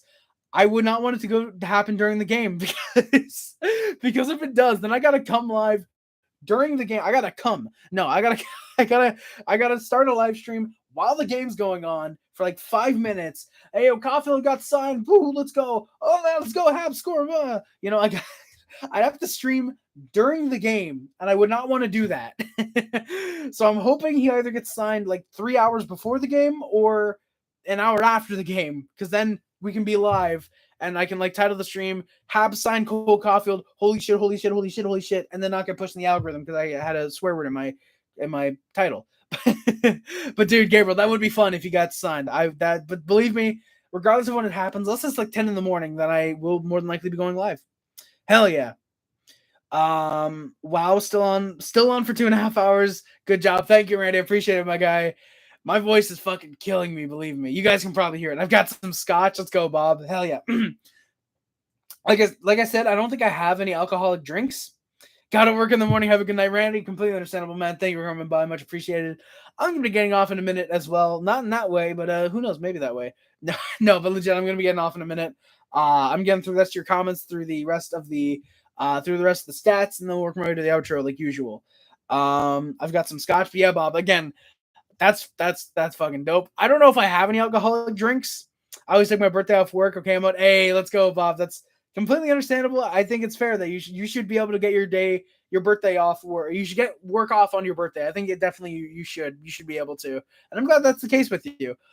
Alcoholic drinks, I'll check to see if we have any. Yeah, for freeze on the rocks. Yeah, that's what I'll do. I'll literally bring in rocks from the house, just put in some water, and I'll prank Rick and Peter and drink it on stream. I should do that. I should do that. That'd be fun. Man, for breeze on the rocks for sure, man, for sure. But I'll see if we have any alcoholic drinks. I don't know if we do. I don't know if we have any water. Water is my favorite alcoholic drink. I must be an alcoholic then. No, but I don't know if we have any, like, we might have some like Bud Light. We might have one can of Bud Light left because I know we bought some like half ago and we drink it. I think we've drank it very casually. Again, year and a half old. We might have a Bud. I don't know. I think my mom has, I don't know. We something. I don't know. We're not big drinkers. We drink very not socially. We're social drinkers. We don't like drinking basically when we're like alone or whatever, when we're just by ourselves. We don't like drinking. It's always more fun when there's more people around. Plus for me, I don't like the sour taste of a lot of beverages. Like when I tried Budweiser once and I'm just not a fan of it. I hate that I'm not a fan of it because my dad drinks it when he's out, and like I want to be able to like, hey, that is beer. Clearly, you put beer in your eyeball when you want to drink it. Clearly, that's what happens. No, but like, I just don't like it. So, yeah, there's definitely that part that I don't like, the sourness. If it's sweet or if it's like fruity, I'll drink it. I like fruity drinks. The issue is that the alcohol seems to get way too in there. Like for me, I feel like what I need is like a straight drink and then like a little bit of alcohol poured in. I feel like that's what I would need, is a drink where it's not really alcoholic, but it has alcohol. It has alcohol. It has alcohol like in it, like something like that, I feel like that's what I would need out of an alcoholic drink. Not really an alcoholic drink, again, just it's not an alcoholic drink, but a drink with alcohol in it. You guys know the difference. Or you guys can understand the difference, I think. Yeah. I have way too much booze in my house. Well, I mean, Bob, you're middle aged. That's fair with you. That's fine. It's like, hey, nothing better to do. Let me open a beer once in a while. It's whatever. No one really cares. I'm not lying. I'm not, you know what I mean. Not no one really cares. But it's something that doesn't really, what's no harm, no foul, basically. I'm not lying. I have like 50 bottles of wine, probably 50 beers, and almost every kind of spirit there is. So I guess I'm saying I'm an alcoholic. I mean, Bob, again, no harm, no foul. If you're not hurting anybody else aside from yourself, I guess there's no problem there. No, seriously, hey, that's cool, man. That's cool. 50 bottles of wine, 50 beers, almost any kind of spirit there is. That's pretty sick. Hell yeah. Okay, and then Bob's saying wait. Oh no. Bob's saying wait. Oh no. I'll get to the rest of the stats while I'm waiting. Sean Farrell with a goal. I still get to go up to. I still get up to go to work every day, not my birthday. Wait, I still get up to go to work every day, not my birthday. No, yeah, Bob. No, I get that. I get that. I'm saying you should be able to get work off your birthday every year. I think you should be able to get to not work on your birthday. Harry, check my last comments. That'd be. Oh, sorry, Gabriel. I forgot. I completely forgot about those. Sorry. Remember last year, the last game of the season at the end, everybody went out on the ice and spoke to the fans. Oh shit! I missed that then, Gabriel. I missed that. Did they do that after the 10-2 win? I might have seen a couple of clips of that because that does kind of sound a little bit familiar. Because I think I remember one of the players being injured and they came out in the suit to talk. That'd be sick. Honestly, that would be fucking cool. And I hope they'd air that. I would really hope they'd air that on like Sportsnet or the players coming out to speak to the fans. I don't know if they'd announce it then. Because it'd be kind of awkward. Like, oh, Caulfield. Oh, here's Cole Caulfield to say some words. Like, hey, so I just signed an 8-year extension with the Canadiens. It's worth blah blah blah whatever. Like, it just feels weird. Like, I can understand him being like, I want to stay. I love being here in Montreal. That's why I just signed an extension. It's 8 year. I'm gonna be a Canadian for 8 more years. Like, I can understand something like that, but I don't know. Like, it'd be sick. It'd be awesome fantasy booking if he actually did sign an 8-year extension and then announce it. If he's had it signed and it's been incredibly secretive, for example, or if they sign it and then he goes out to announce it at the end of the game, that'd be awesome. But yeah, no, it definitely would be the best way, Gary. But just hearing that Montreal crowd explode after probably losing to the Bruins tomorrow. I'm just being realistic, unfortunately. But but like go out, Cole Caulfield goes out and it's like, hey, I love being in Montreal, which is why I just signed for 8 years and fucking just hearing everybody yelling. That'd be fucking sick. That would be awesome to announce. Yes, it would, Bob. It'd probably also be an awesome birthday gift for you. It's like, hey, let's go, Cole. Down another beer. No, but that would be awesome to announce the Caulfield long-term deal. That would be sick, man. Definitely would be sick. Absolutely would be. But to be fair, who's to say he doesn't sign a 1-year deal? Oh God, is that my phone warping? Okay, no, I'm stupid. That is literally the Pepsi can reflecting off it. That sucks. That's stupid. No, there we go. But that like, who's to say 1-year deal, for example, and then next year 8-year deal? Who's to say? Technically get him at 9 years worth the same cap hit. Who's to say? Yeah. It'd be sick for him to say it in a way that's not like all in your face, but like he sneaks it. Oh yeah, Gabriel. Yeah, that would be kind of cool. He's just talking about, it was this could have been a really good season. We hope you guys stick around for us. Stick around for another 8 years like me. I'm gonna be working hard, trying to rehab the shoulder, like just sneak it in there like that, stick around for 8 more years like me, like just something like that. Like, that'd be so cool. Cole would be the type of guy to like just sneak it in there like that as well. He would be the type of guy to sneak it in. Bob, I've wanted a Caulfield rookie card. I can't tell you for how long. I've wanted a Caulfield rookie card. It's the reason I went out and bought. Yeah, you can't really see it. Can you fuck? No, you can kind of see them like here. I've been wanting to buy. I've bought in a couple of like, you can't really see them, but they're the packs that are like under. I bought in a couple like Caulfield year rookie packs of upper deck, and no Caulfield rookie. I've got a Logan Thompson rookie, which I'm happy about because Logan Thompson's been pretty good so far for the Golden Knights. But yeah, no, I would definitely want to buy a Caulfield Young Guns if I could. What is the best, highest value branded card to buy? Upper Deck. Yeah, Bob, it'd be Upper Deck. It would be more the rookie patch autos, I believe is what they're called. The rookie patch auto. Is it the rookie patch autos? I gotta look it up real quick. Upper Deck NHL rookie patch autos. Is that what they're called? Rookie patch autos. Yeah, so they're basically, you get the patch and a rookie. If you're looking for like value, that's what you would go for. Is the wait, no, is it that? No, it's not the rookie patch autos. Fuck, it's the SP Authentics. SP Authentic rookie patch autos. Yeah. Okay, never mind. I'm dumb. It is rookie patch autos. It's the SP Authentic Upper Deck SP Authentic rookie patch autos. Technically, that's where you get the most like bang for your buck, really, because like looking on eBay, a fucking McDavid rookie patch auto, $150,000. Don't forget the $30 shipping as well. The $30 shipping too. No, but no, but legitimately, God, that's my fucking throat hurts. Jesus. But yeah, but McDavid again with that card. Like that's from the cup. That's not SP authentic. So it's weird. Like I would go for, yeah, definitely Bob, exactly, insane amounts. Like if I were just look up Cole Caulfield, no, not if I can spell his fucking name right. Rookie patch auto. I don't know if there is any. Yeah, there is. Oh my god.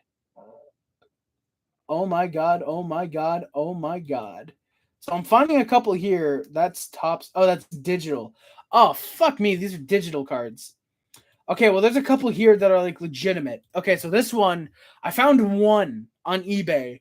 It's a 4 out of 15 artifacts rookie patch auto, and it's really, really nice. It's got a piece of like the logo, it looks like, and a red patch.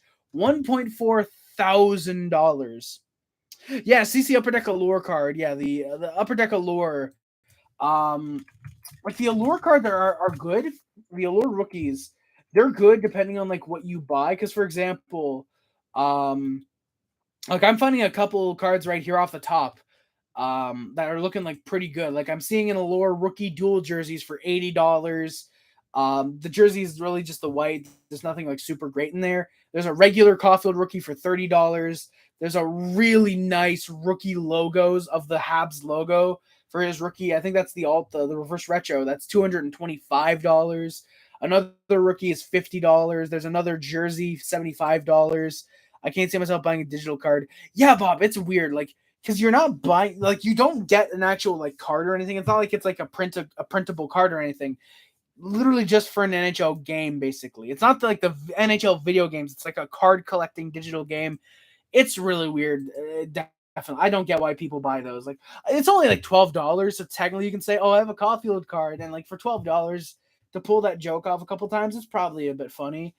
But like I said, like the rookie patch auto, $1.4 thousand. Looking at a copy of his Young Guns, $52, $40 that's being bid on, 120 for an SPA 8, which isn't like half decent. The jumbo is 60. There's $100 one, 150. Looking here at a dual patch auto, which has a piece of the inside of his jersey, which is kind of cool. 2 out of 5. This is $850. A rookie jumbo shield, jumbo material, which has the NHL shield perfectly within it.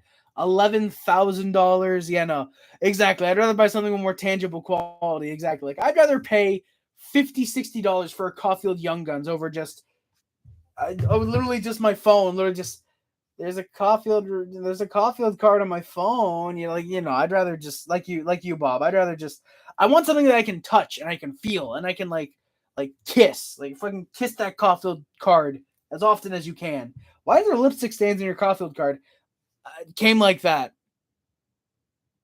You know, you have so many fun, awkward stories you can tell your friends over just, hey, how'd you buy that? Oh, it was on eBay. I paid $12 for it. Sounding super depressed that you don't legitimately have a Caulfield card. Exactly, Bob. Exactly. Like just more tangible value. Like just let me get something that like I can actually touch and I can actually like, this is mine. This is Caulfield's autograph. This is a piece of a Caulfield jersey I own. It's like, that's cool. Like that's actually legitimately cool. Matt, well, okay, I don't care about Elon Musk. I got a notification from Twitter for some reason. But yeah, oh my god. All right, so sorry, boys. I got to sorry, boys. All right, so Arbor Jack guy leads the Montreal Canadiens with 9 fights. Michael Pezzetta has 8. Kirby Doc and Caden Gooley each have 2 fights. Caden Gooley and Jake Evans. I'm not Kirby Doc. Caden Gooley and Jake Evans have 2 fights. Kirby Doc, Josh Anderson, Mike Matheson, Brendan Gallagher, Alex Belzil, Jonathan Kovacevic, and Chris Weidman all have a fight each as well. Thank you guys. I'm sorry, Bob. I don't want to leave our freaking. I don't want to leave our chat off like this, but we're gonna have to resume it tomorrow. I'm out. Thanks again, Harry. Cheers. No problem, Bob. And because it is officially after midnight, happy birthday, Bob. Happy birthday, Bob. Aw, yeah. Aw, leaving the cup. Sorry, Bob. Sorry. Thanks, man. No problem, Bob. Again, happy birthday. I hope you enjoy your 29th birthday. Young young man like me. Thank you. No problem. No problem, Bob. Thank you for the chats. It's always fun to talk with you. Thank you very much. Hope to see you tomorrow. Don't get too wasted. You got to be able to come by to the stream tomorrow. Can't have you typing. Can't have you typing. Yeah, because I want to recognize that you're trying to tell me that, hey, Caulfield signing an 8-year deal. I love it. I I won't be able to recognize that. What do you mean Ball Dofford signed a 38-year extension with the Canadiens? What do you mean? 29, like, hey, no problem, Bob. No problem. I'm going to start drinking at 8 a.m. God damn, Bob. That is, you know what? Hey, it's your birthday. You deserve it. That's the one day of the year nobody can really judge you. Go for it, Bob. Hell yeah. Sick. Hey, let's go. Hell yeah. But I was about to ask, why did I close my WordPad for my notes? And I remembered, oh yeah, I'm done. Apparently I'm the one that's drunk right now. Oh god. But yeah, boys, that is gonna do it for today's stream. Finally, after nearly 3 goddamn hours. See you, Bob. Thank you. Thank you guys so much for watching. My name is Rice. Don't forget to like, comment, subscribe, favorite channel, which includes, but it's not limited to YouTube, Facebook, Twitter, Instagram, everything else. My name is Rice. Subscribe to the Puff Clubs, Answering Clubs, on top of the nation, run the launch squad, the more comments and humans and reviews is much greatly appreciated. Again, thank you guys so much for watching. Links to the description on the Amazon wishes, the PO Box, and the PayPal, Discord, Letterboxd, Twitter account, and the Discord are all down there as well. Thank you guys so much for watching. My name is Horace again, and I'm out. Love you guys. See you guys. Bye, guys. Fucking no. Oh, sorry. I live Montreal. I always remember no matter how bad we were last year, how half decent we are like this year. Go Habs, go, baby. Thank you guys again for watching. My name is Horace again, and I'm out. Love you guys. See you guys. Bye, guys. Love you guys. See you guys. Bye, guys. Bye. What a stream, boys. We fucking did it. Let's go.